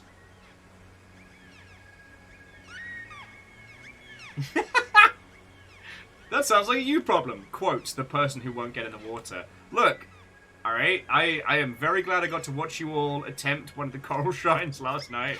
It was very entertaining. I did think Fiona was going to yeet her control. Do you mind, Seagull? I'm trying to talk to people. So sorry, friends. Back in seagulls, am I right? Alright, that's definitely where the shot came from. How do I get over there? Like a zip line?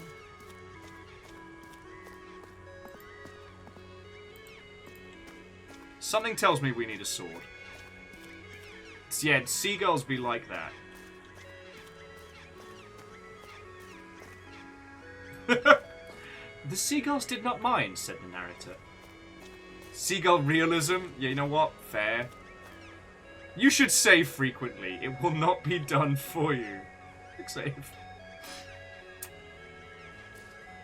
Did the game just threaten me? I think it did.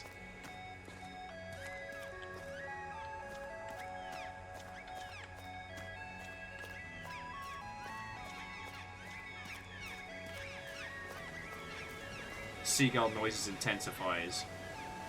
I will say though, friends, if you've not seen what seagulls, especially like beach seagulls, can do to a person.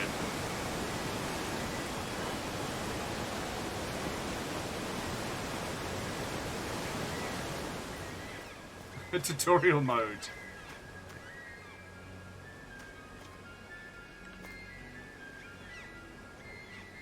What the fuck? The travelling flute player. Welcome to Deadwell. I was hoping for a shipwrecked, desperate soul to wander by. Then, conveniently, someone sank your boat. Smug face. Anyway, I will hire you to do a job. Or you'll be stuck in this place. 3 things have been stolen from me, and I need you to return them. Several of the inhabitants in the settlement up ahead are involved in this theft. To get started, there are some things you should do. Yeah, write them down in your little journal. You seem to be a bit dim. Wow, this game is just... The game's like, yo, save it, also you're stupid. I will open the town gate when you have completed the tasks. Now, does that mean there's actually written it down somewhere? In the settings, there was... Show current key bindings. Oh, journal is J. Okay. Unfinished quests. Go talk to the priest. Locate the big rock. Talk to the village idiot. Just holds up a mirror. Go see the prisoner. Talk to mother and daughter. There's something about the lack of titles. When someone says go talk to their mother or go talk to a mother, when someone says go talk to mother, it's never good. That never ends well.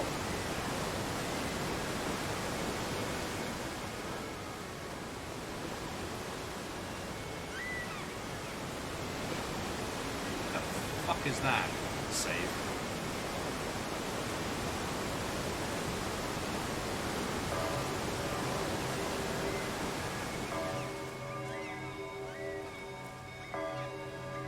What is going on? Alright, so we've got snake on a rope, dancing child. Oh, it's the village idiot. See my beautiful pet worm? I found it inside the door. Sheriff knows about the door. He's placed like a 3-shaped key in the lighthouse. He doesn't know that I know. Also, I really appreciate that dialogue is you just walk up to them and then walk away.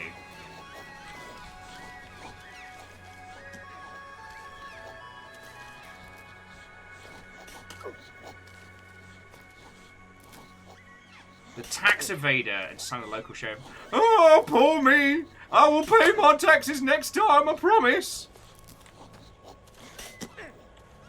Oh, you're a horrifying little gremlin? Child? Gremlin child? Alright, what are those little things?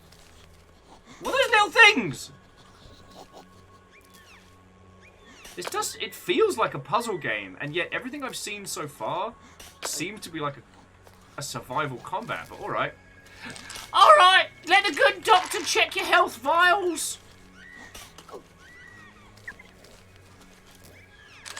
You got the poison, I got the remedy. Plus 25 health. Isn't that a...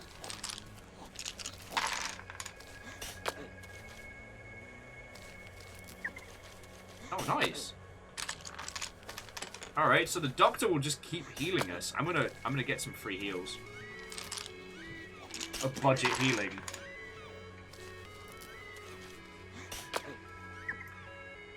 This holy smoothie will exercise the trans fats.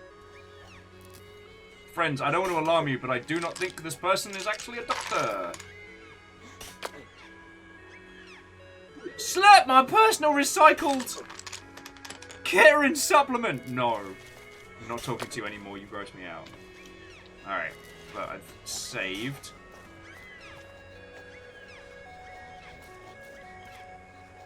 Something the flute player asked of you has not been done. Oh, J for journal. Oh, alright, so we need to get the flute player's stuff back. Alright. Well, this makes perfect sense. Oh, here is daughter and mother.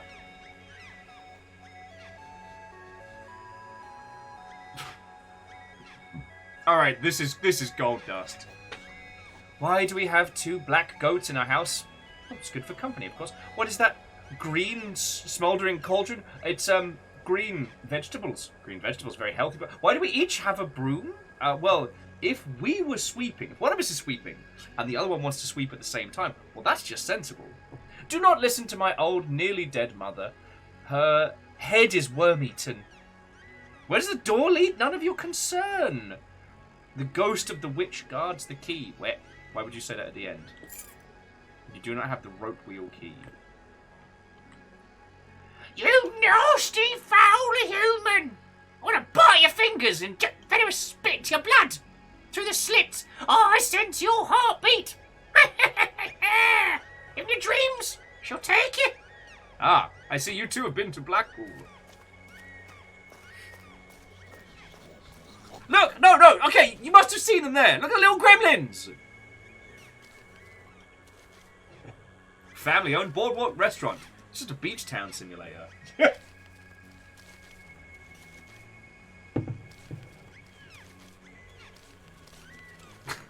Normally, I'd tell you to kiss my ass. But in difference to New Jersey's second biggest crime family, slap my butt. Okay, no, there they were! Alright, there is absolutely a shit ton of gremlins in this game. Alright, so you've healed. I guess we're supposed to go check out the church. That's not haunting at all. Poppy. Poppy. Okay.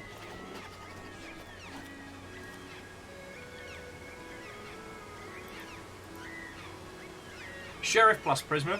Why are you bothering me? I'm writing a report on this ugly, strange woman I arrested. She will not speak to me. True sign of hiding something from the law. She also has a strange skin disease. Just look at her out the corner of your eye. Criminal, if ever I saw one. But look, my police dog has gotten a new pet friend. Listen to how happy he is.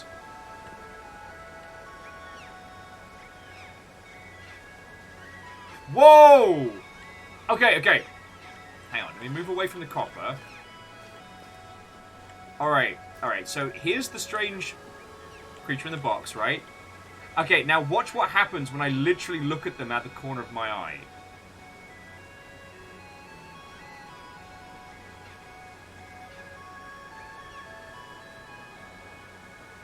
But then if I try and snap back to actually look at him proper,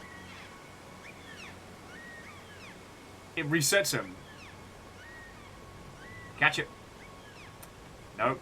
Nope, nope, nope. Untie the dog. Alright. I don't think that thing is okay.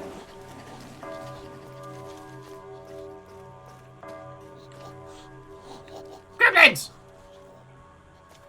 Gremlins! That looks useful. Oh, cool. Save. What are you talking about, Edwin? We don't need to leave. We're so fine. Oh, that's real cool. Don't know where the banging's coming from. And we don't have the bell tower key. Oh! You sure are very close to us.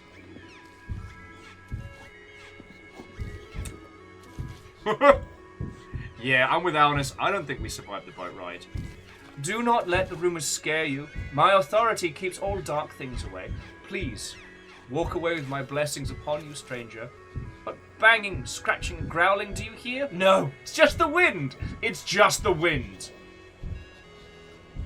Boy, that sure is a banging, clanging... Okay, just gonna...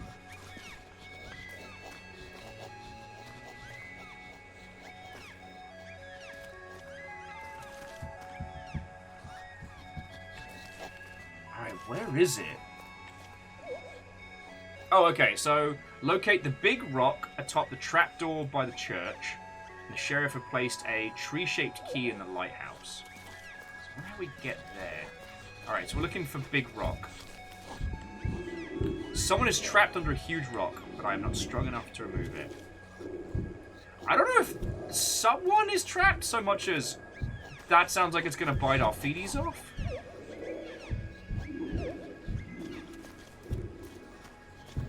But who could be strong enough? Alright, did I not tell you I had some excellent weird games for you?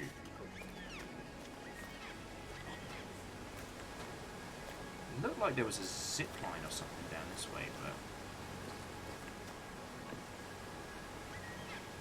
And he's not going to give us anything useful. Yeah.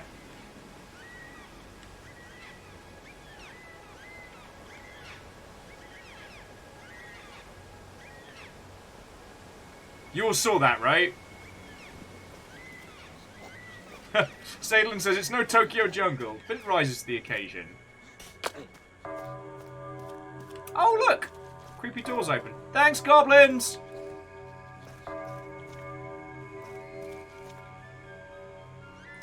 Some of the people you talk to are liars or worse. Open the forest gate path, that's where your journey begins. The forest gate path is locked with a key the sheriff has hidden.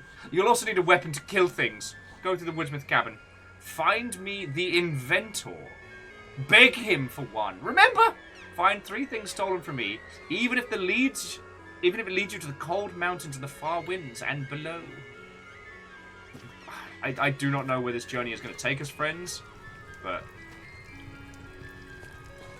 Oh, that's a feckin' trap and a half.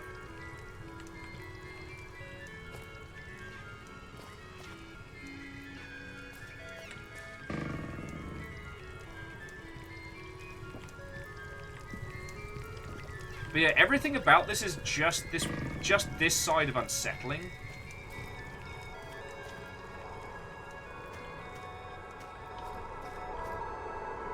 Oh, this seems fine. There's nothing wrong with here.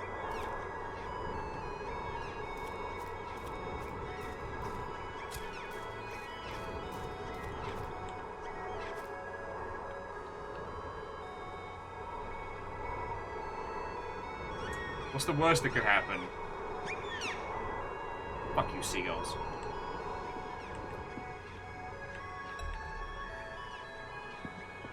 Picked up an emergency health potion. Cool. Oh, okay.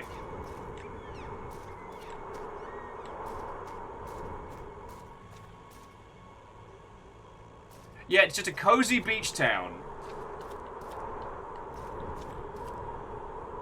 And yeah, Megaboss, I will agree, this isn't giving me the... It's going to turn into an indie horror game. It gives me that very kind of... There is something strange here.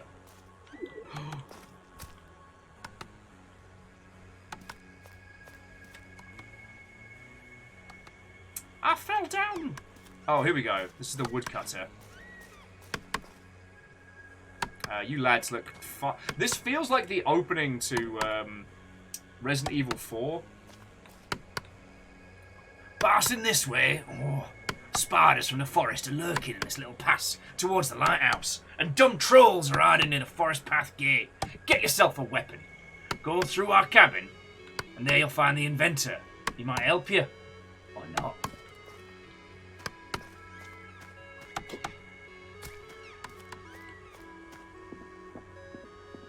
Okay, so back the way we came.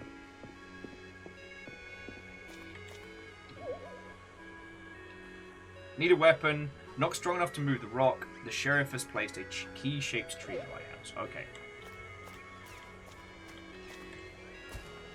Yeah. Edwin's like, wait, when does the narrator show up to come start reading letters to Esther? Dear Esther, my boat got right shit upside down, and now I'm in a creepy seaside village full of unsettlingly normal people. How are you? You know what? So the Artsy Poe, I think Pathologic is a good comparison because it has a jank about it, certainly, but it has this internal style, this internal logic. Like, this isn't like I Divine Cybermancy where they just layer 1,000 things on top of you before you get started. Oh God, my kingdom for some controller support.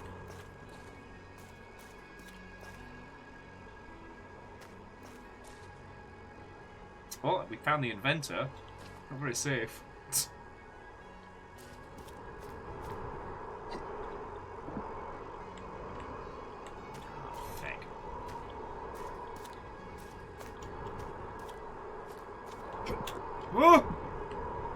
Are you crying for a weapon? And this you dare ask me after you jumped into my house? Now, I have an old rotten stone sling. Why not take that and go get yourself killed? Just throw it on the other side. Now please, jump back and leave. Oh, the little elevator by the woodsman cabin is missing a crank to function. But you stole it! You found a stone sling. Press tab to equip.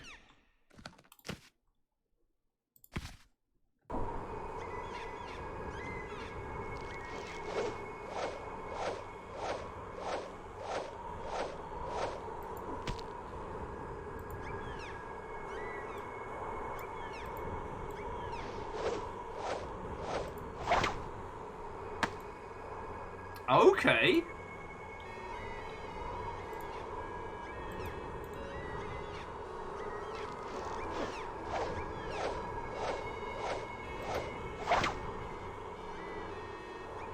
Okay, that's fascinating. So right click is load and spin the sling. Alright, well let's go see what kind of mischief we can get into. But yeah, just like I said, Artsy Poe, I think the comparisons to Paratropic, yeah, to Paratropics, no, to, oh my god, Pathologic. Can I have one of your X's? Stanley wandered around in the forest, wondering where the hell he crashed. I should have not ignored the warnings from the bucket, thought Stanley as he fretted about the need for a weapon.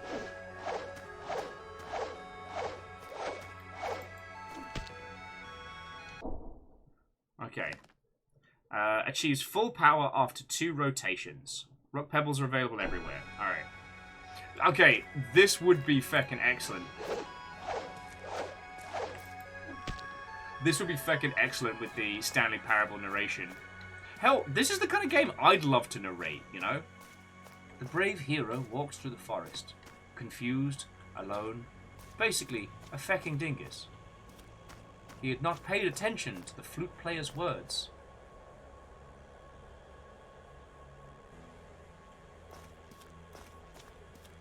Weapon sight is based on distance to target. Interesting. I'm sure a lot of healing potions. This game does not have a lot of faith in me.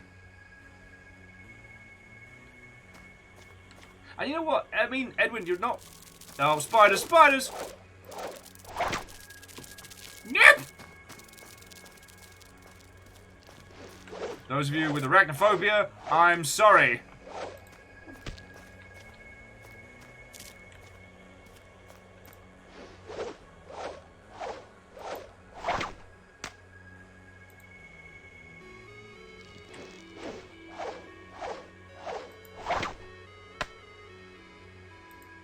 Ah, yes, that's actually one of the greatest species of... Fuck that.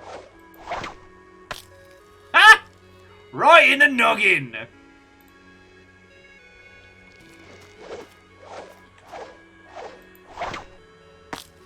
Oh, 2 for 2!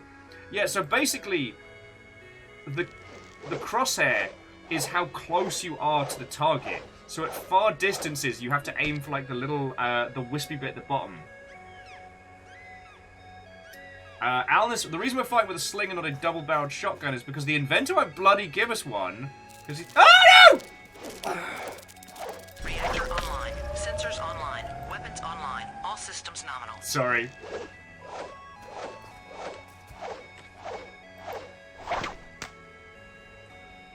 But Unitax, thank you for 45 months. How are you doing?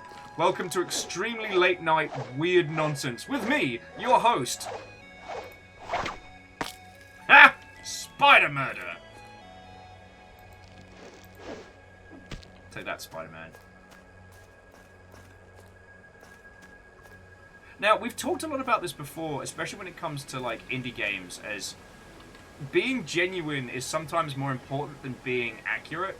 Like, there are very little in the way of shadows in this game. It's very...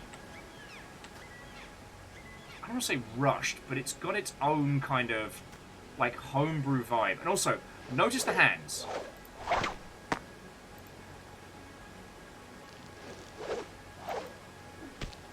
Like, there's no anim past the arm. It's just the arms in the world. Saving a lot of time. And, you know, like, looking at... That seems fine. So... Alright, so... I wonder... I wonder if it wants us to hit the bell from here.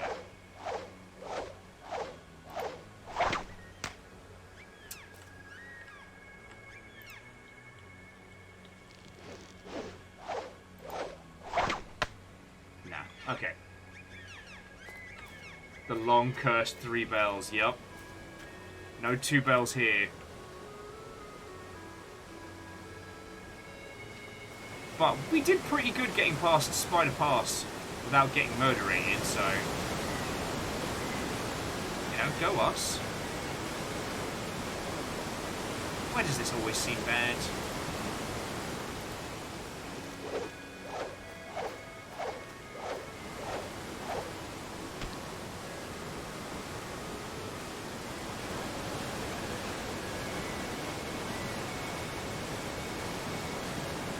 Never! Save slots are for cowards! Intend your puns!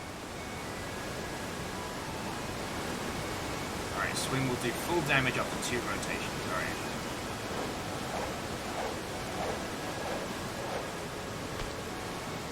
Okay, it's teaching us.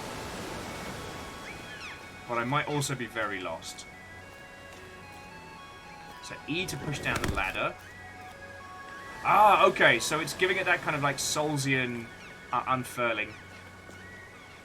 This person looks like the most normal person we've met since we got here.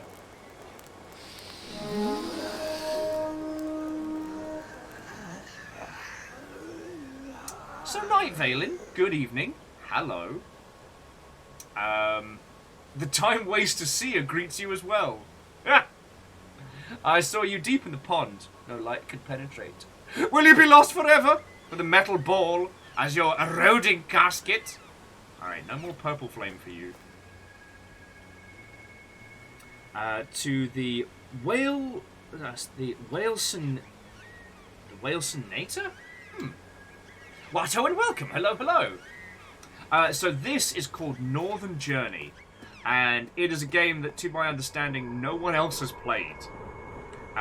It is a fascinating Norwegian folk tale first-person-ness of a video game. And...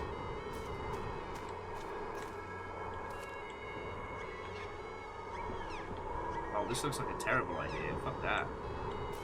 And yeah, we've just started playing it this evening. I was at the Seattle Indies ex-Sober, ex-IGDA Seattle picnic earlier today, so we only just started playing, what, like... okay, no, it's been 2 hours now. But yeah, how goes it? How was your stream? What were you up to? Tell me your tales. Oh, this is dumb. I'm in a dumb place.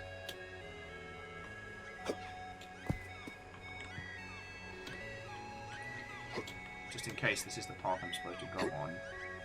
Nope, nope, nope, no!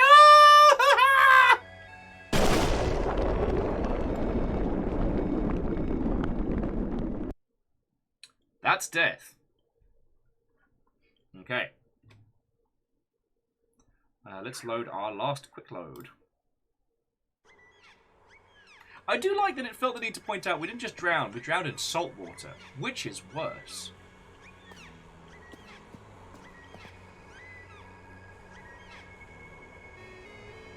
I mean, Moose, there is a part of me that worries that this might be some Eldritch Abomination targeted specifically at me, but there are other people that have reviewed it on Steam. It's just... I don't know a single person that has either observed or played this game.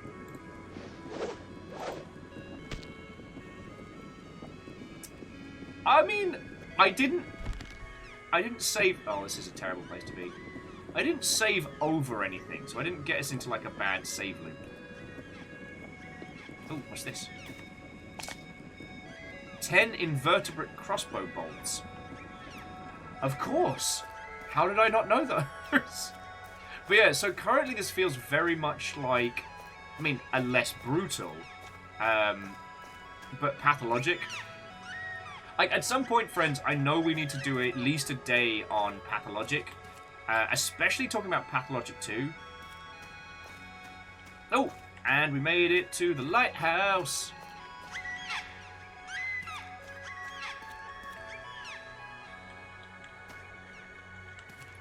Q to toggle auto run. Fuck you, seagulls! Alright. I've got infinite ammo, let's go. Next time, seagull. Next time!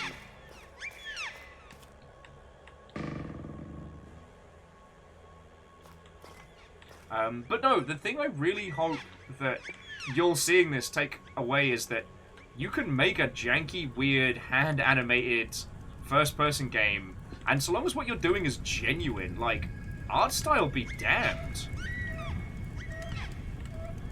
Alright, so the lighthouse bridge is down. Ah, here we go. And that's the forest path key. So that's open the forest path in Deadwell. And we need to find a crank for an elevator,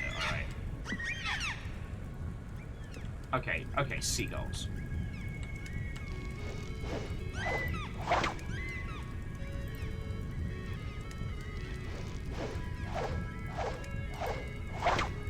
Frickin' seagulls!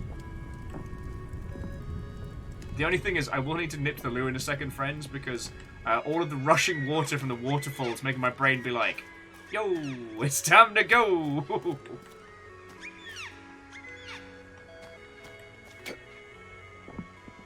But always grateful for an auto run. Though it will save, because we did just lock that in.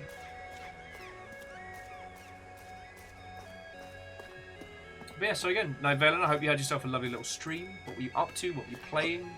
Tell us your tales! My most notable thing of today was hanging out with a literal basket of puppies.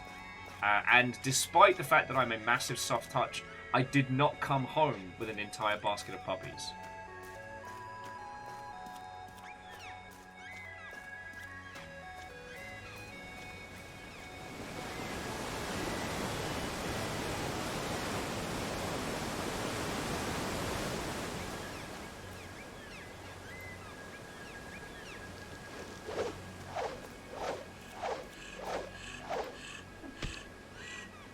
I don't know if that wolf is going to attack us, but no, it's just a puppy with a wolf on top. Alright. Ask the missing... Okay.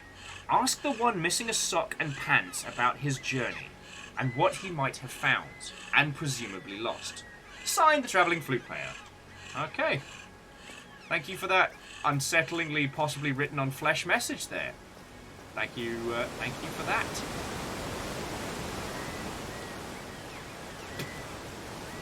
The crafty seagulls. They fake the moon landing. Almas, wolf on top is a very different experience. Yes, and Sea Sluggin, apparently the wolf has a present. It's a message, possibly written in flesh. Alright, well this person is clearly missing a sock. My voice told me to go to the cold mountain far away. 3 tricky treasures are found. Or even 3 pretty treasures. One made a red round door in the air, and the other one I found this sweet hungry worm, and I brought it back. The door is still there on the ice. My second treasure disappeared in the foggy forest. Wrapped it in my pants. Then I lost it. Wrapped in my sock right there. And look, my pet worm loved the little snack offered by the sheriff. Aww. Yo, that snake just ate a fucking dog. Do you know the state of your dog, mate? Have you seen my police dog? He was just outside. Oh, I don't like that. Don't like that. No, no. I'm sorry, but the snake's got to go.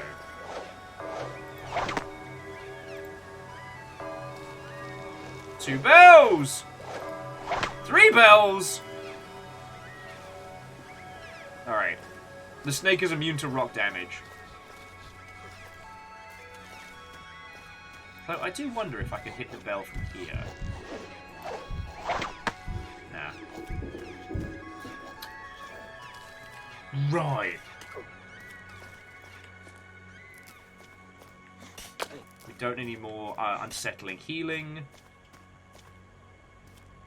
The witches are still doing witchy things. I mean, obviously not witches. They just have matching brooms. No law against that, is there? Lost a dog. Look at the gremlins! Why are there so many gremlins?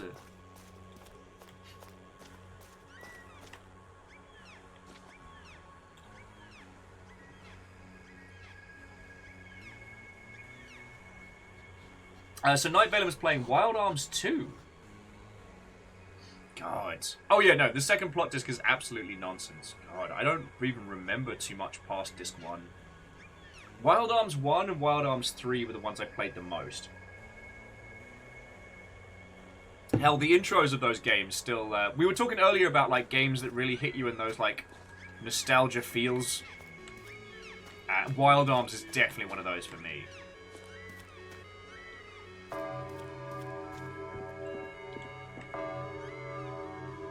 Bells for that guy. Yeah, it's entirely... Okay, so one of the treasures is down in the Misty Forests. And what were the 3 treasures the idiot found on his way? Okay. But we didn't go down to the forest this way. We went up round to the lighthouse, so... Let's go make some friends. And by friends, I mean murder!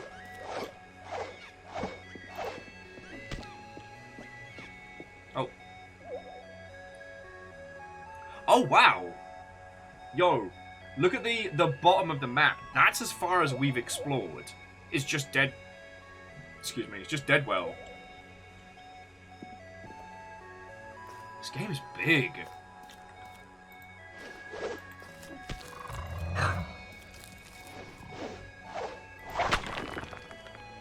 Oh, okay.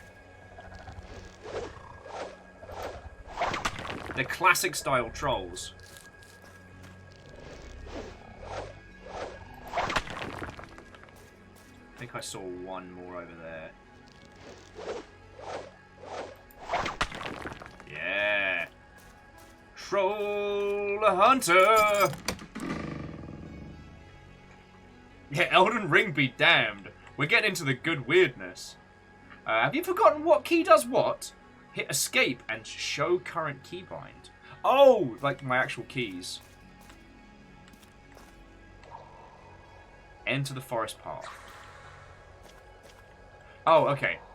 Yeah, so we have to actually choose to move to the next area. The forest path. When nothing bad happens, the end. Lucky you! To have the tranquil walk in the forest. You see that glowing sphere down the path? If you take a life, it will absorb the energy into itself. You need it to destroy the dark barriers. It will also check the depths of water in front of you. Green means shallow, red means deep. Now, do not waste your projectiles on the black spy. It cannot be harmed by your feeble weapons. See you on the other side. Cool. That all made so much sense. Alright, sup, orb, friend? Alright, we're going to need to name the orb. Oh, we found the Orbzorber. Ah! Alright, the Absorber lives. Oh, sorry, absorbed lives.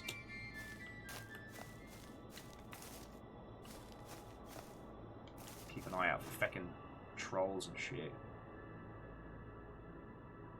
And one thing this game is absolutely weaponizing is this whole, like, there's things you can only see on your peripheries. And it's making me...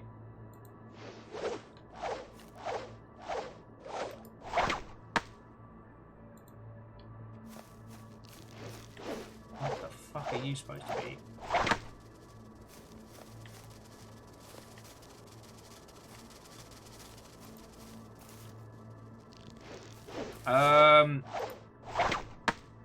Question hazy. Ask again later? Alright, you do you, little buddy. I guess that's the Black Spy.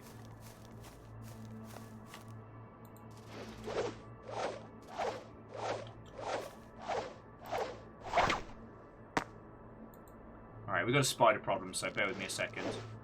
I'll try and handle it from a distance, just in case anyone with arachnophobia. Oh, stop moving. I'm trying to kill you.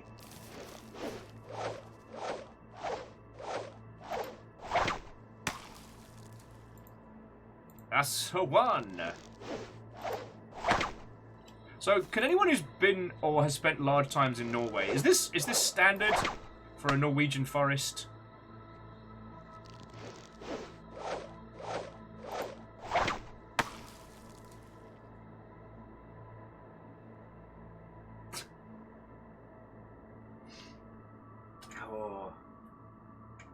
But yeah, so Night Valen, have you been doing all of the Wild Arms titles, or are you just doing 2 at the moment?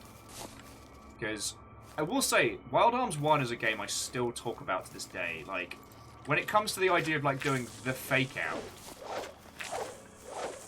Oh, you're gross.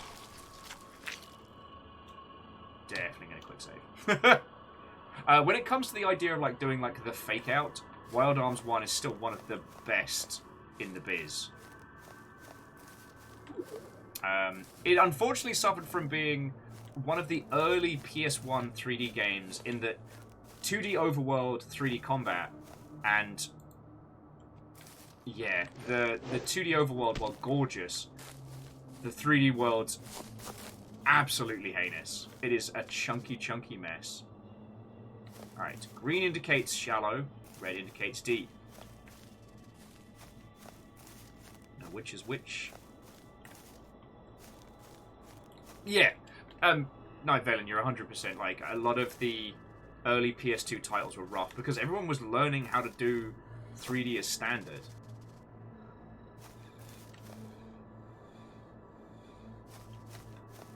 God, you're weird.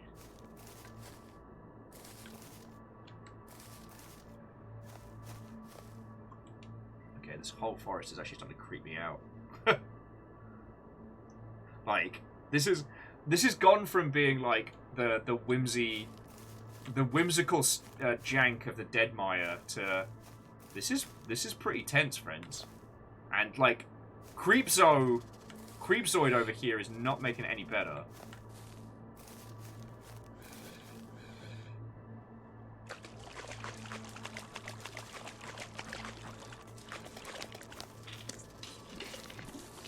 Oh God! Ow! Ow! What the fuck are you supposed to be? Oh God! Like a fucking leech on steroids. Ugh. That's gross. That's gross. Ow!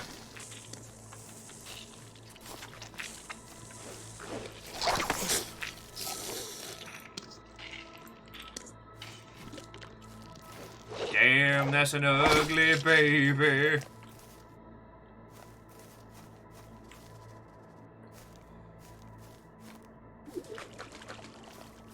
Take the orb. Ow!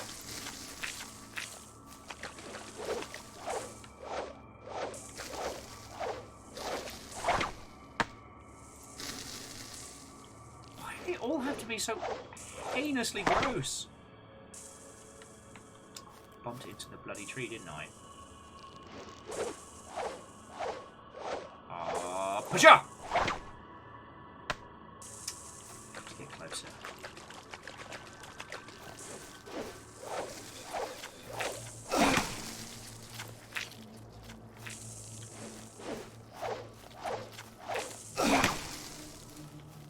Alright, I think I've got him. Also got some arrows and some much needed health. Was that a fair exchange? Who knows? Oh man, this game is making me want to take a fucking shower. Yeah, Eric, I think this is a rocks first, questions later.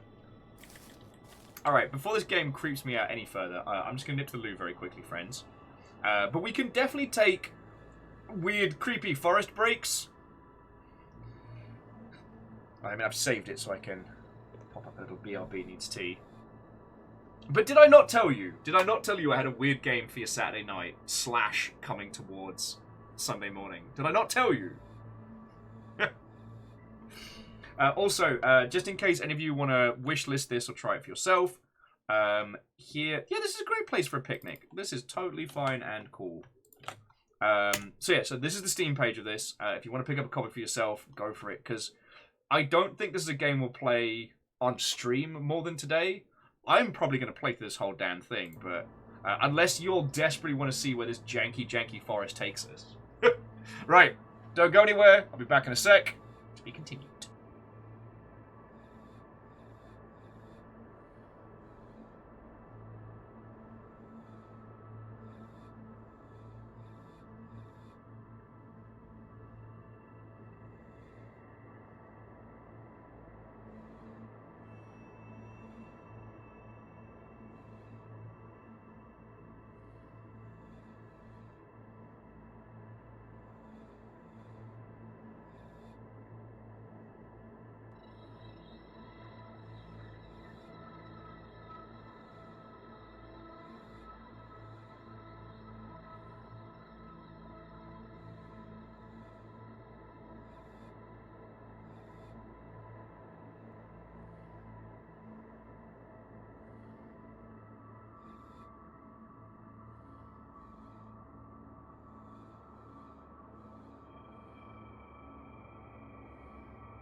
Hello, hello. Right, we're actually going to take a quick break from the creepy forest because I want to show you something, friends. No, shush, shush, creepy music. Introduce chill music. There we go. I guess it's a little creepy. Oh god, it's very loud. So, I got a gift from Deus today, and I really want to show you all. So, as you probably know by now, friends, we've gotten really into Sea of Thieves. I did not expect it was going to be a game that was going to be a big part of both my life and my streaming career. But I'm really enjoying it, and I can see us playing it on Fridays for quite some time. And so we joked last week about we died so much we were going to need like a punch ticket for the Ferry of the Dead. Deus made us punch tickets for the Ferry of the Dead. So, I don't know if you can see the details on it here. Come on, camera. I've been good to you, be good to me. There we go. So yeah, the HMS Sticky Wicket from that week. From the River Styx to Sea of Thieves. And I've even got a blank one as well that's not so charred up and stuff that I'll be able to use later. So cool. It's so cool. So yeah, these are definitely going up on the wall. But Deus gave us two today. And so it's like 2 for me, 2 for Fiona. I think Chorby got one as well. But so fucking cool. And yeah, like I said, I really didn't expect. The one thing that I am sad that you all didn't get to see was... oh,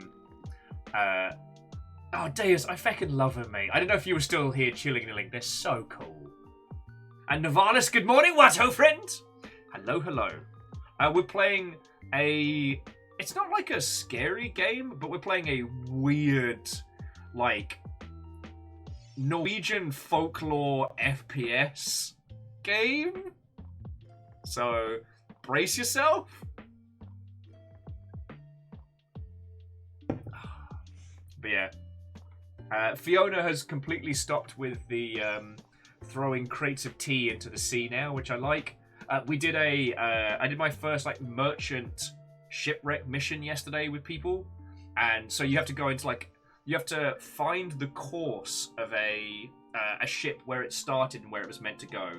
You find out where it got sunk, and then dive for the wreck, and then like unlock all the goodies that it had that it was supposed to be delivering, and you can make very good money.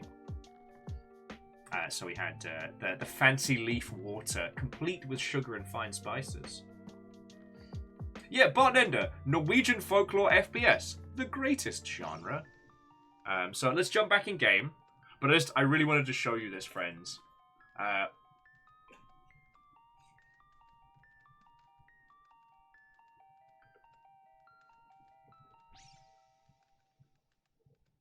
Oh, yeah, Deus is saying, yeah, it basically guarantees grade 5 merchant if you get all the items. It's fucking cool.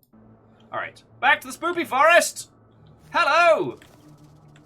Alright, we need to name the Shadow Guy, because the Shadow Guy doesn't seem to be trying to murder us, but... I can't tell his deal. All we know is we can't kill him.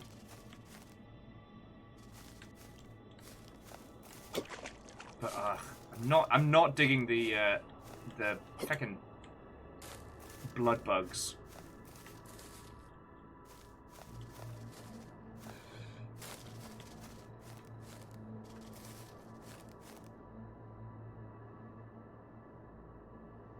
Oh, those over there.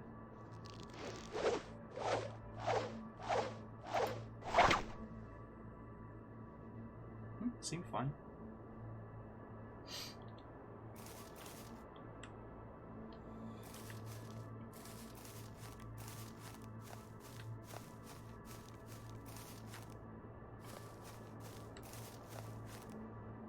I mean, so far, the trolls have been the most fascinating.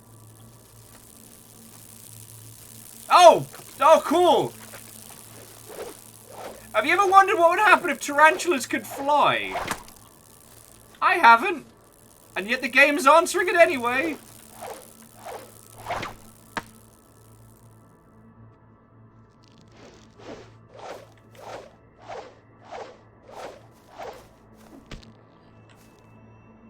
But yeah, so friends, Bartenders, we're keeping Bartender company at the moment before they're driving themselves and Tia off to the airport because they're gonna go to Hawaii and then they're gonna get married like cool kids. It's gonna be awesome. Friends, if you're wondering who Tia is the person that did the I Dare tattoo. I mean, okay, they're also an excellent person in their own right and very cool, but that's the Longshipian connection.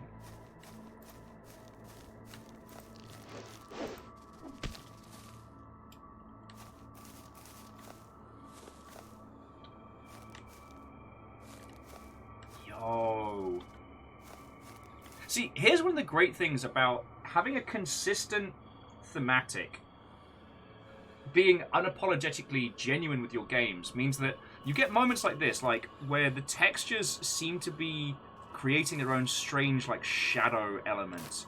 And the thing is, rather than that being like, that's a POS bug that I really dislike, going past here, it feels like otherworldly and surreal. Like, it makes me think, oh heck, that's a big deal.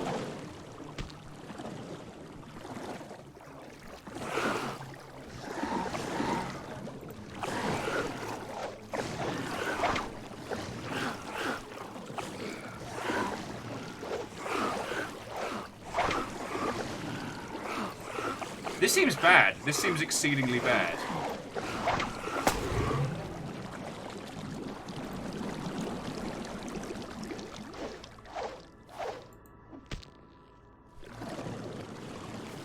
Alright, so we can piss it off. And then run across. Feck you, feck you, feck you, feck you, feck you, feck you. Ah, and cool. Oh no! Why are you on my face?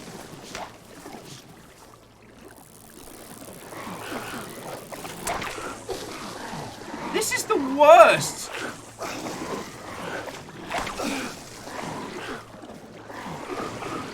Oh man, I'm gonna need to take a shower after this game.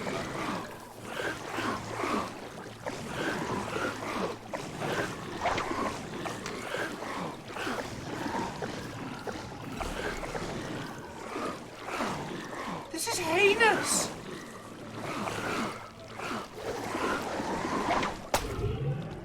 Yeah, let go. Oh yeah, don't dally. Lest you get your feet pulled off by a monster. Damn, that's an ugly baby.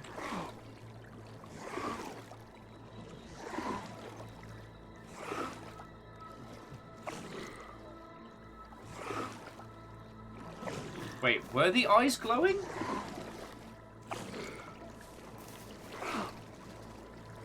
Because that thing does look like the weird thing in the... God damn it, Shadow Larry. That does look like the weird monster we met in the sheriff's area. I'll go check it out one more time.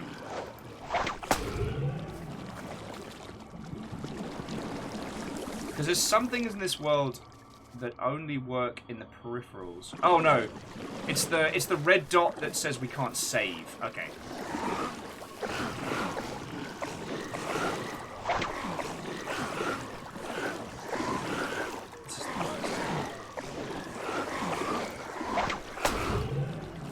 Getting pretty bloody good with his slingshot, though. Feck off, Shadow Larry. Don't be weird, Shadow Larry. What the fuck is that? What the fuck is that? What the fuck is that?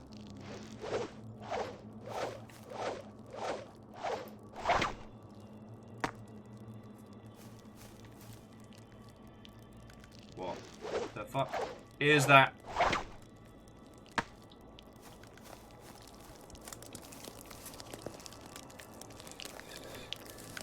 Press E to destroy the barrier.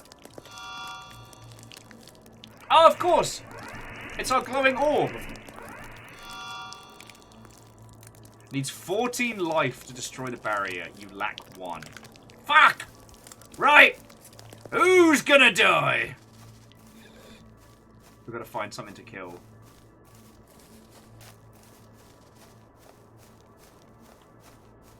No offense, Shadow Larry, but it's you're real lucky I can't kill you.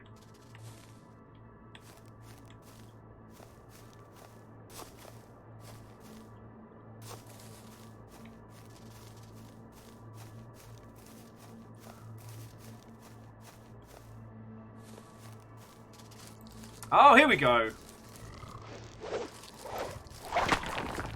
No, bad trolls.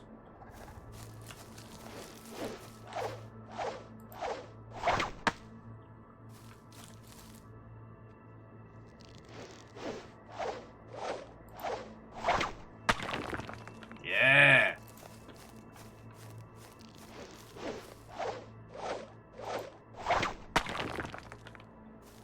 I'm getting to be a bloody good shot with these.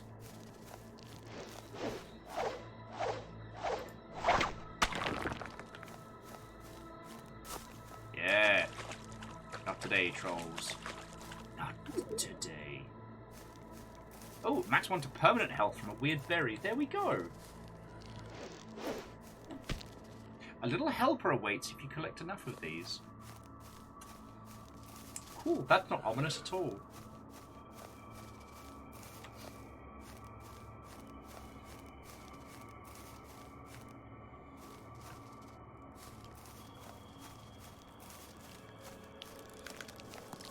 Alright.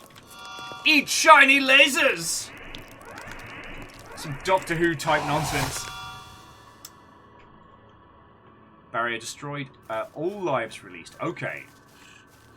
Oh, cool. It's a flesh message from the dog. From Wolf on Top. The village idiot found or stole 3 devices from me. They are the Dimensional Violators. The Dimensional Violators. They rip tunnels towards any realm you focus on. Really dangerous things. Those are what you need to find and recover. Signed, the Travelling Flute Player. It looks like it's written on flesh. And Shadow Larry's still following us. Oh, Beadora, I did go to the lighthouse and get the key. That's what got us into this foresty mess in the first place.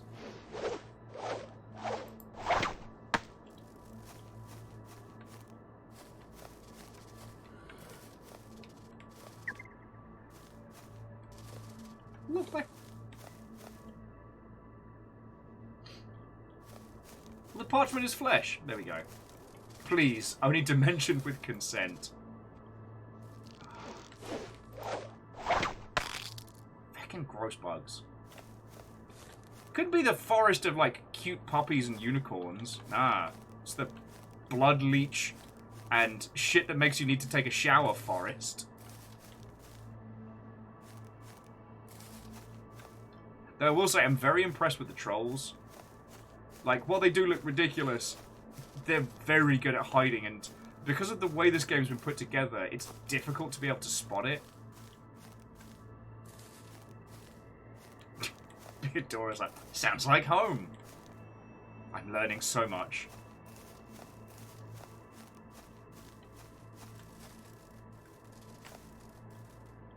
Hear it. Oh, there it is. Ah!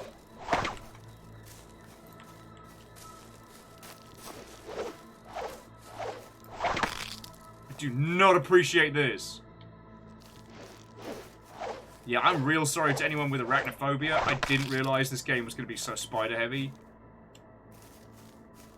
I usually try and find out ahead of time so I can at least give people like a heads up. Also, I keep forgetting that we have to save our own game. Damn it, Shadow Larry.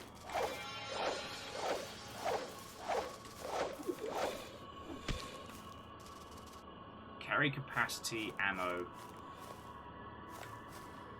There is 1 carry capacity flask at each level. Okay. Makes a weird sense. Oh, cool. Everything's gross in the forest. Everything's gross out here.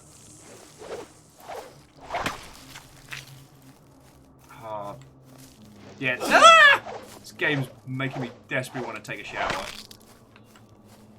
Makes my ears itch. That's not good, right? That's not a good sign.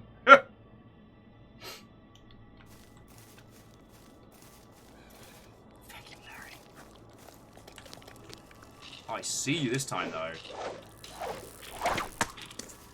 Oh, the bloodworms are back! Yay! Bloodworms!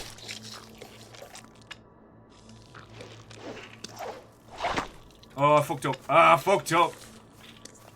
Welcome to Grimsby. The grim is not implied. It's very literal.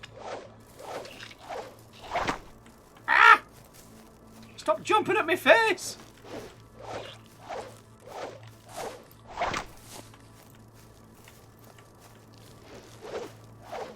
You better run. Oh.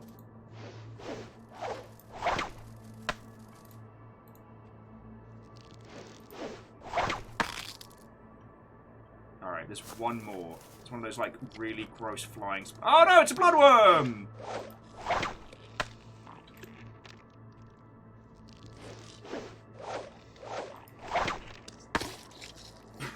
Theodora's like, look, I went for a swim and went cross-country to get up back through some reeds, and it looked like I got measles. Oh! Ah! That's it, I'm just gonna...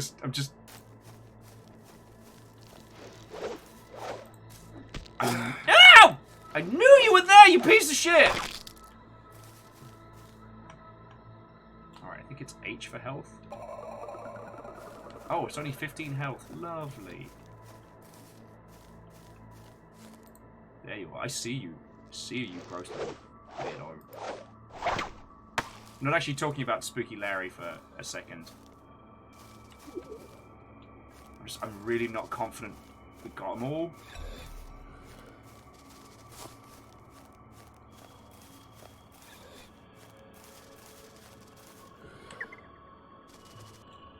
But we were able to quick save, so that's good. I guess. What the feck are you? You're just haunting. Okay.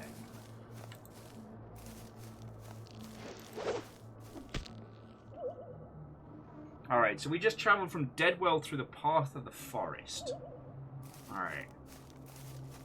So where does this take us? Oh! I knew you were there! Fucking spiders! Oh, Ravenfern! Oh man, I love Ravenfern. Theodora says, pro tip, if a fancy white horse offers you a ride, don't take it. God. So the thing is, like, the British countryside is, it's mild, mostly cold. But you know what? The level of gross things is at a bare minimum. Like, where I grew up, I mean, what did we have that was gross? Midges, not great. Horseflies, those were gross. And that was really about it. Midges are kind of like tiny mosquitoes, and they were less gross, more just like annoying. You get lots of midgie bites. And horseflies, their bites tend to swell up like something fierce. Like as a kid, I got a horsefly bite on my arm like there, and it swelled up to like the size of my fist. And so, yeah, it's especially when like visiting like the US and like countries with a lot more of a varied climate.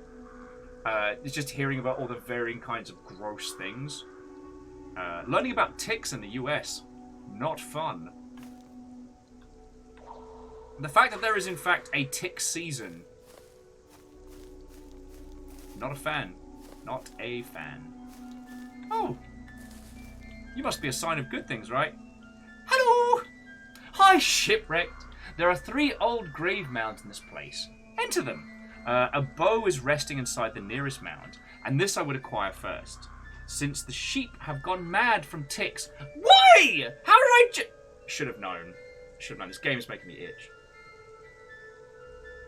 Oh yeah, horseflies are super gross for the laying eggs in you, but I decided to skip over that. Okay, yeah.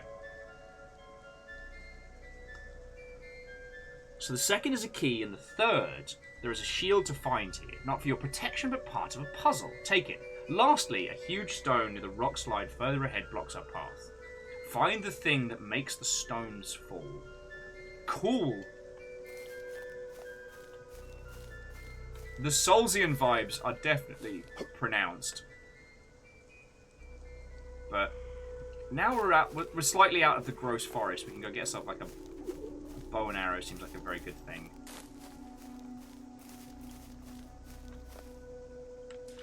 Alright, according to our little friend,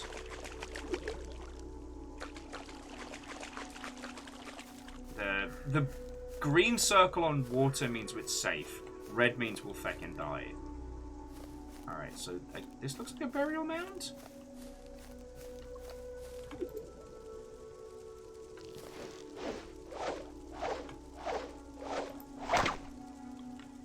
Okay, so you're... No! No! I was like, oh, so these things aren't actually vicious. They're just big bugs, whatever. No!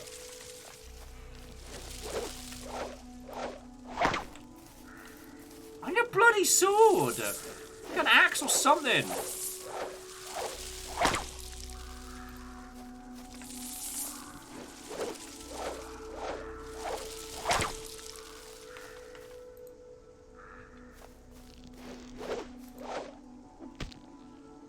That's heinous. That's exceedingly heinous. I do not like it.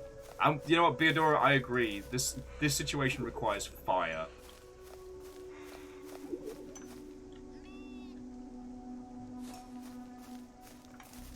What were they saying? Like, supposedly the sheep have gone mad. How wonderful.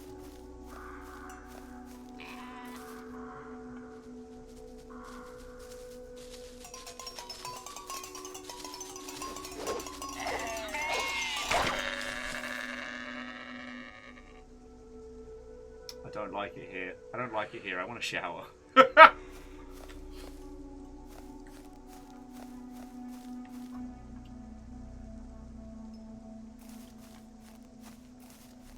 Okay, he said 3 burial mounds. This looks very burial moundy. Where's me bow? And remember, friends, if you hear the sound of sheep, that's bad. Exceedingly bad.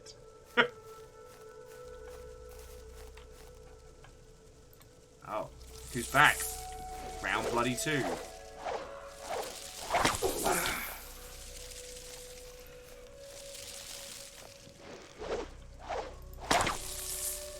Yeah, get to feck.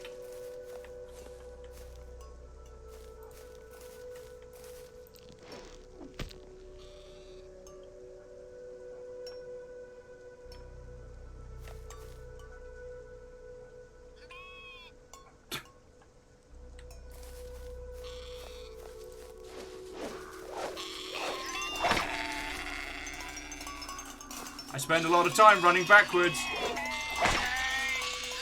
Yeah! Sheepy! I was dead by sheep?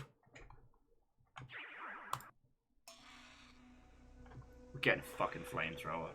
Not going back to Ravenfell. Ravenfell's a stupid place. I don't like it here.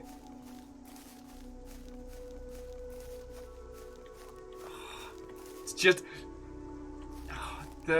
The design, like the sound and everything of this game is just the right amount of gross.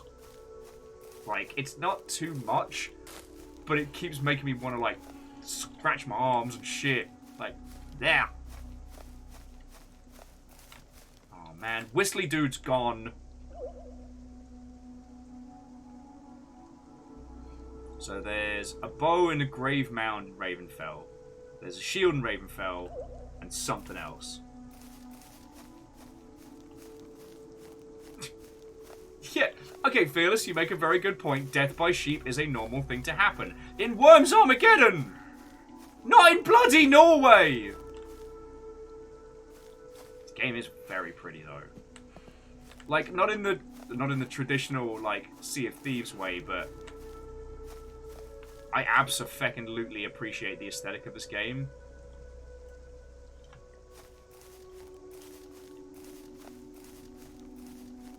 You know what? Let's talk about something that isn't like local gross bugs that do weird stuff. Yeah!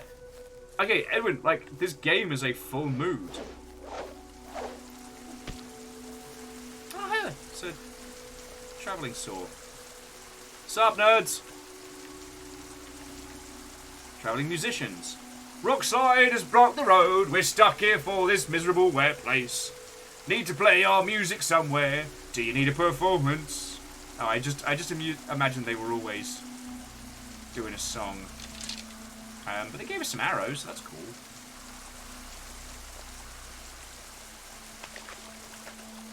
Gotta check behind the waterfall. That's the rule. The rule of video games. If there's nothing behind a waterfall, it's disappointment. It's disappointing and bad. And if there's something behind the waterfall, it's unoriginal and the creator is a hack.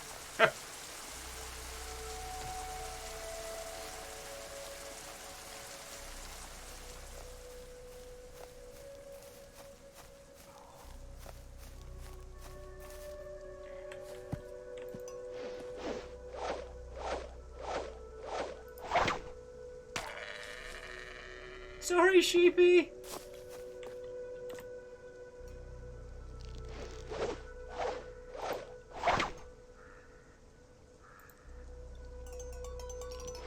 Oh no. Those spurs! They jingle jangle! We're okay. We're okay. Didn't get murdered to death. Yeah, the sheep have a taste for human flesh now. We're in trouble.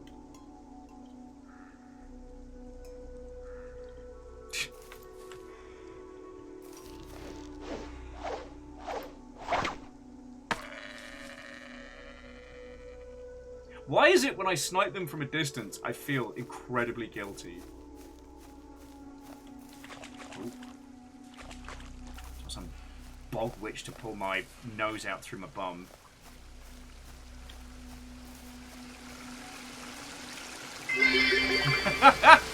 Wilkmar got run over by a mad sheep deer. Next up, Puddle of Mud. She hates me. Sorry.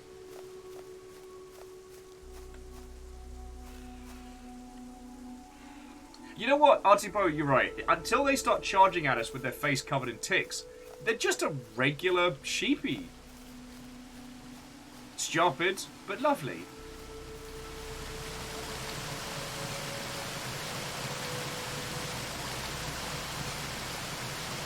I can't stop scratching. This game has done me a damage.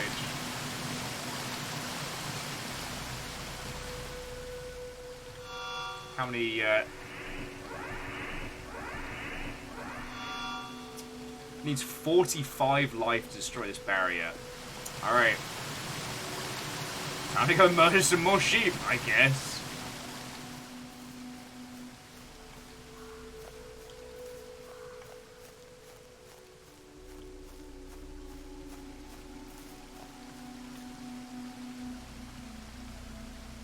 But one thing's been really interesting. So, the game starts and introduces us to a lot of weird concepts very quickly.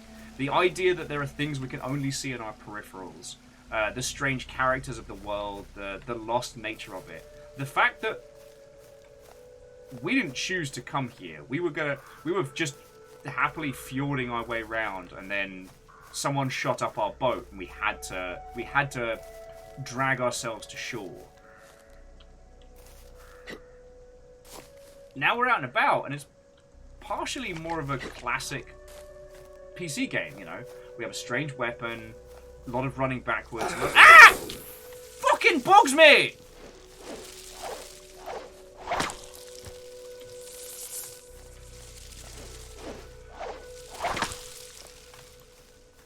Also, these heinous bugs. They fall on their backs if they miss the attack, so they look like they've died. Then they pop back up again. Have you seen how many of these fuckers there are? Blah.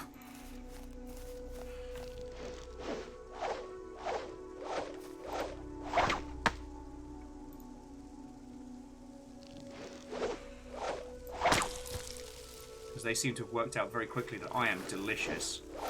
Ow, ow, ow, ow!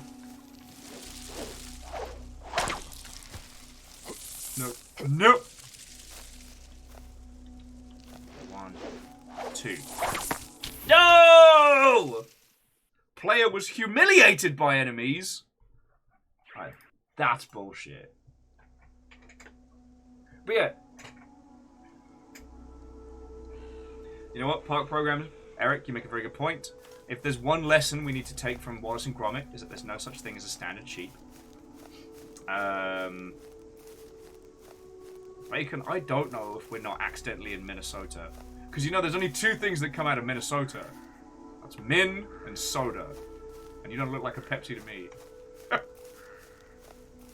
What does that even mean? But, no, so the thing I was trying to say before those, heinous bugs wrecked my shit. It's like, so far, we've kind of moved into more of a traditional game loop, right? You know, the weird, heinous stuff. Okay, yes, the bugs are gross and are jumping us, but there's no, like, things on the edge of our periphery. It's actually a pretty easy to understand environment. Bugs are bad, sheep are bad. Use your, you know, rock sling to defend yourself. But it's heinously slow rate of fire. It's like, okay, that's a premise we can understand. But then it strikes me like this might be very intentional. Like, we're on an action kicker right now as to almost make us forget what this game can do. Of course we need a bloody key. Of course we need a bloody key!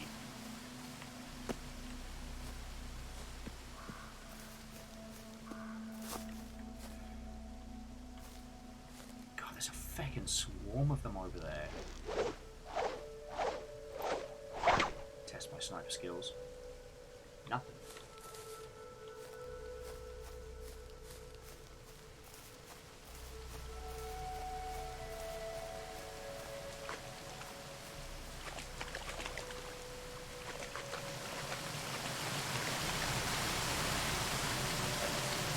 It's on it.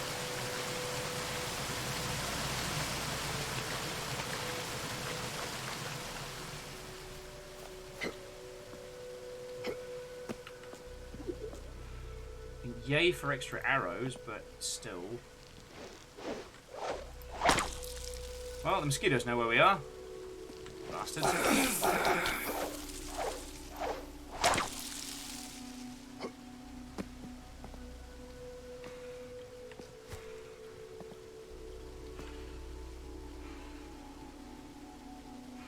This game is very good at making me quiet and nervous.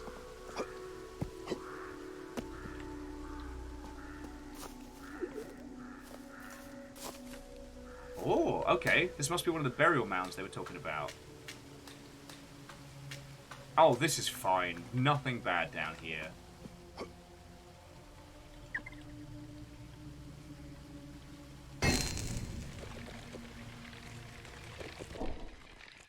Alright. Bow from the east.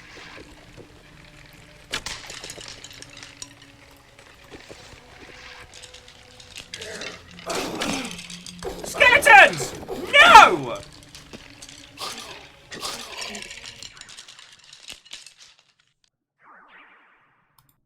Fuck!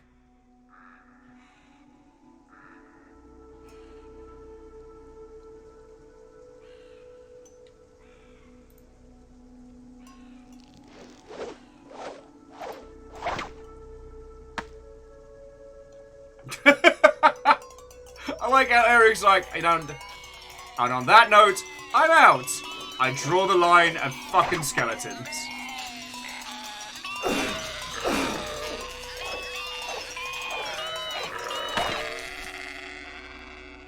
God, this game's heinous. I love it.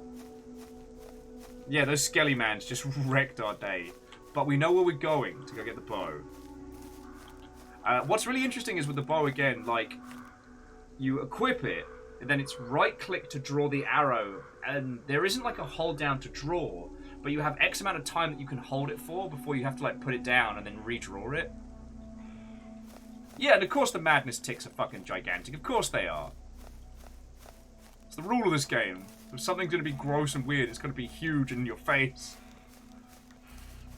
But weirdly, I'm loving this. In a strange, twisted way. I'm feckin' loving this.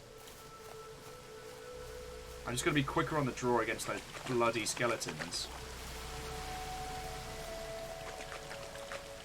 But yeah, Eric, if I don't see you sooner, like, have a lovely rest of your weekend, and thank you for coming to hang out for some late night shenanigans. We don't usually stream this late, and it's lovely to have as many of you coming to hang out as we got. So, 5 health. Bow of the East. So we go there. Equip the Bow of the East.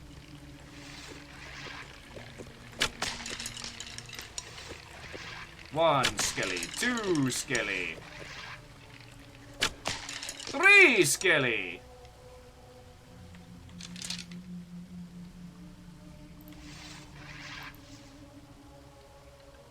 Alright, so we can only have 5 arrows?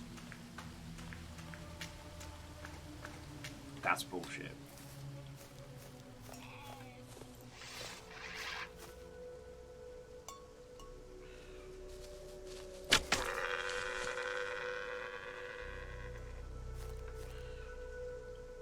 That's bullshit and chips.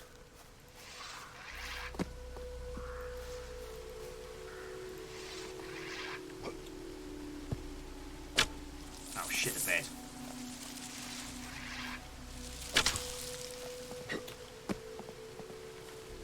Alright, let me get that other bug. And then I have a powerful need to itch.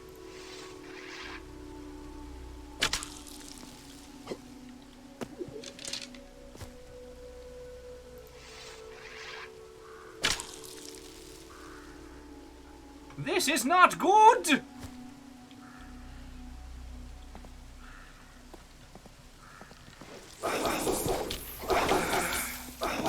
No!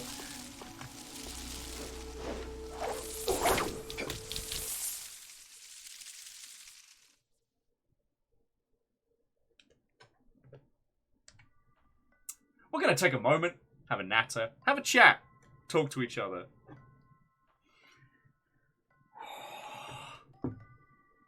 Video games, am I right?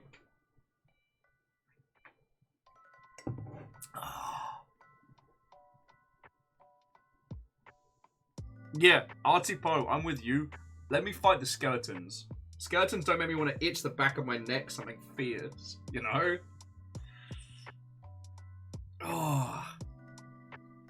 But no, I will say, I'm really enjoying this. And while I don't think this is a game that I'm necessarily going to stream a whole bunch, I mean, maybe there's more to this.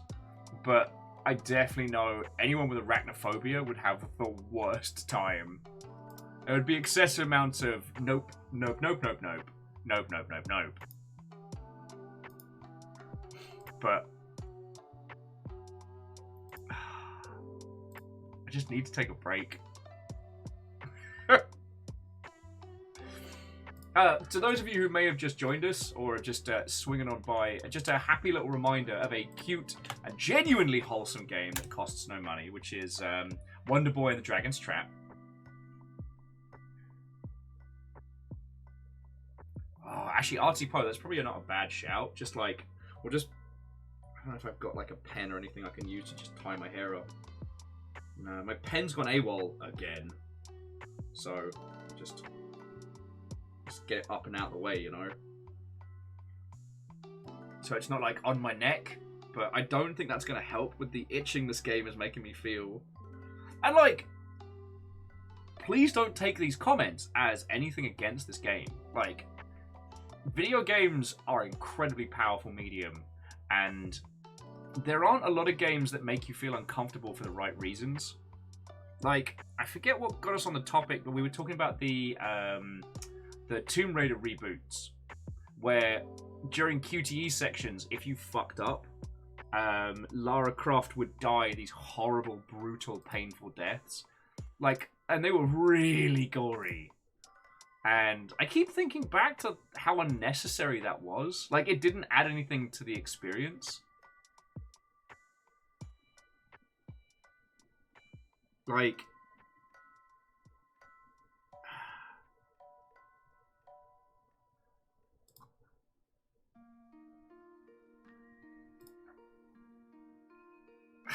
I just keep kind of thinking about that one. Like, with Dead Space, there was definitely something to be said for when you finally got killed, of showing, like, all the violent gore of it.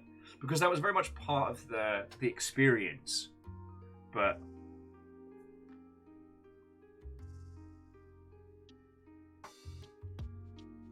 yeah. It was just so unnecessary to have poor Lara Croft take, like, a bamboo cane spike through the underjaw.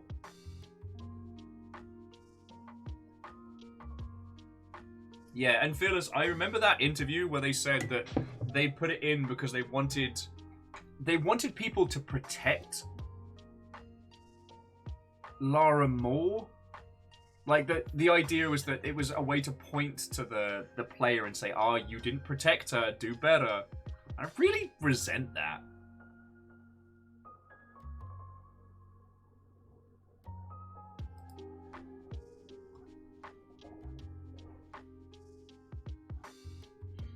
God.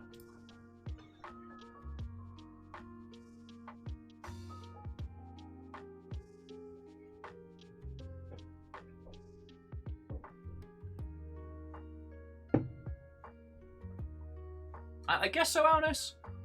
But at least with kind of like OG Tomb Raider, because it was very much like, at least in like the Tomb Raider 1, Tomb Raider 2, it was still about like exploration and finding things.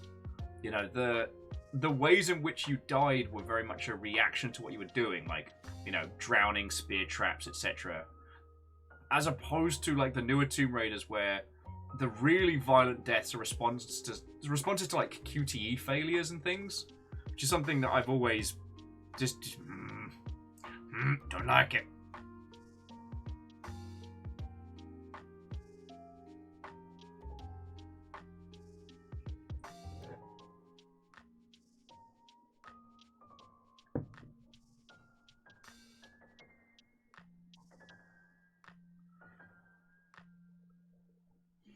Oh.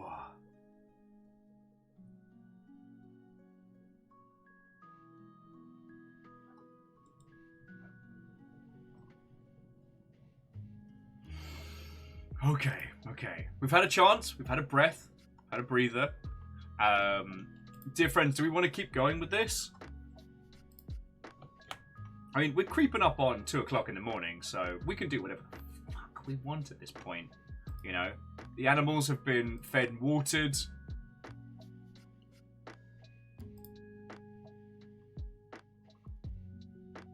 Like, we got nowhere else to be.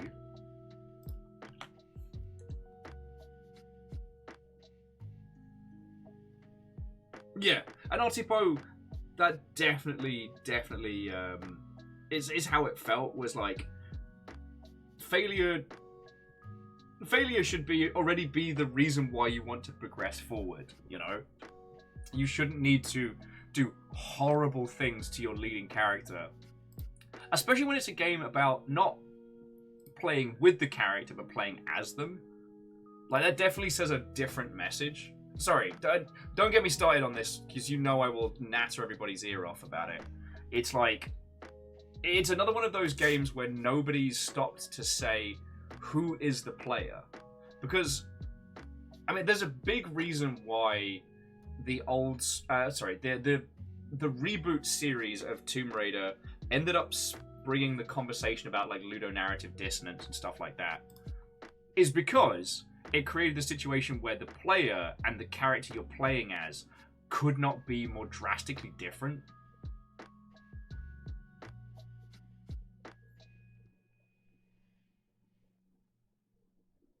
Like, you know what I'm saying? Ooh.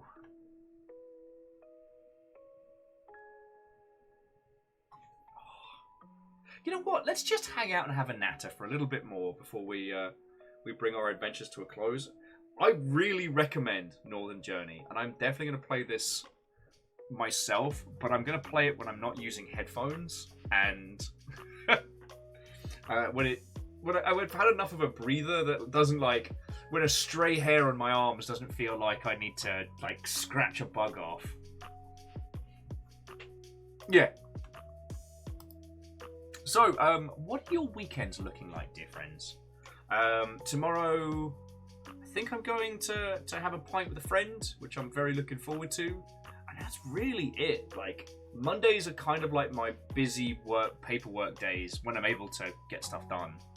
So, tomorrow is just going to be have a lie-in, go for a pint, play with the dogs. Definitely play with the dogs. Like, if my hands are up to it, I really want to get back into some of the Gundams. But I will say, there's so many of these kits that are fucking cool and kind of scare me a little. Oh, and just jumping back, Moose was saying it seems like some elements of the production assumed that players wouldn't identify with Laura. Yeah. I mean, again, that's the whole thing. Is like, are you supposed to be playing as the character, or are you supposed to be protecting the character, you know? It's the difference between... I guess... Sorry. And I said... I moved the conversation topic on, I moved it on, and then I brought it back in.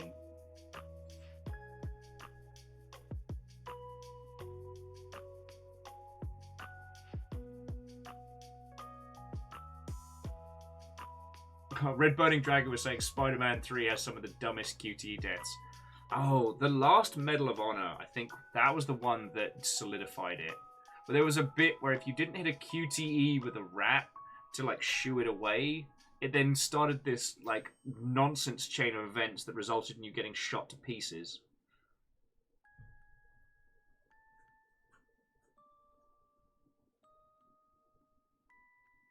I mean, Martin, that's understandable. Like, I'm very much the same. I don't enjoy the intricacies of it when it's just, like, swelteringly hot.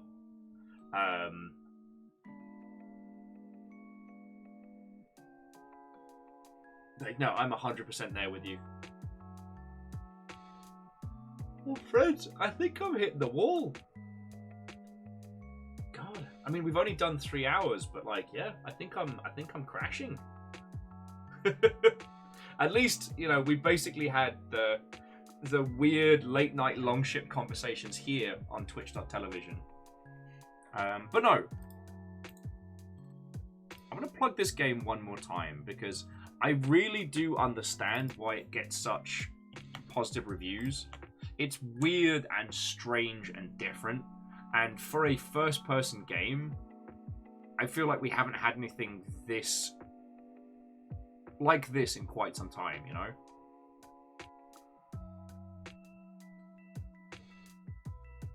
Sorry, excuse me. Yeah, no, that's another big yawn.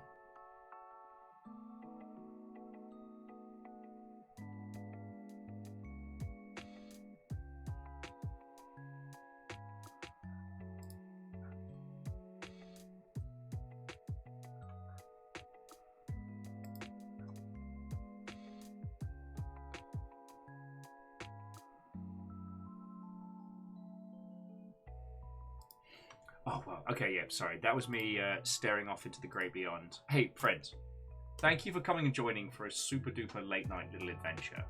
Alright, this was really cool. I'm going to see if there's anybody kicking about in the wee hours that I could pass you over to. Oh, shit. It's Thor's birthday and he's playing Inscription. I can pass you on over that way.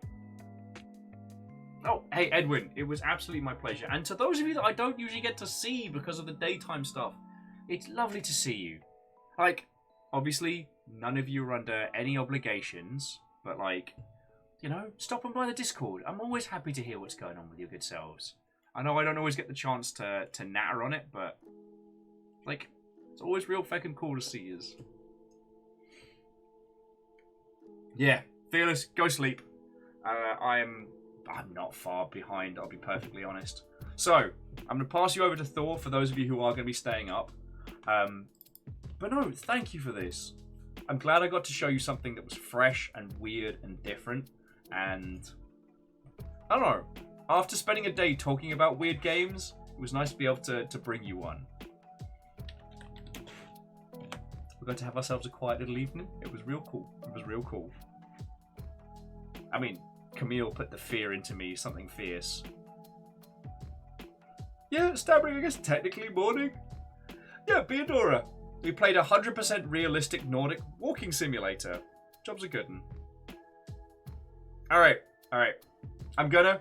If you're staying up, I've got a thaw for you. And if you're not, then sleep well. It's highly unlikely you will see me on this twitch.television tomorrow.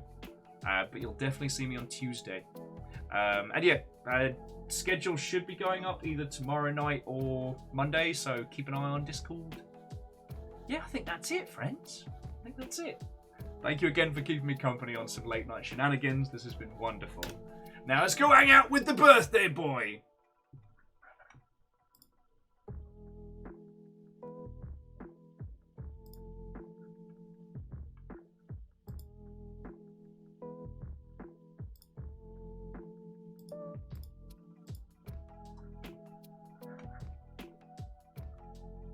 Let's go hang out with the birthday boy. To be continued, friends.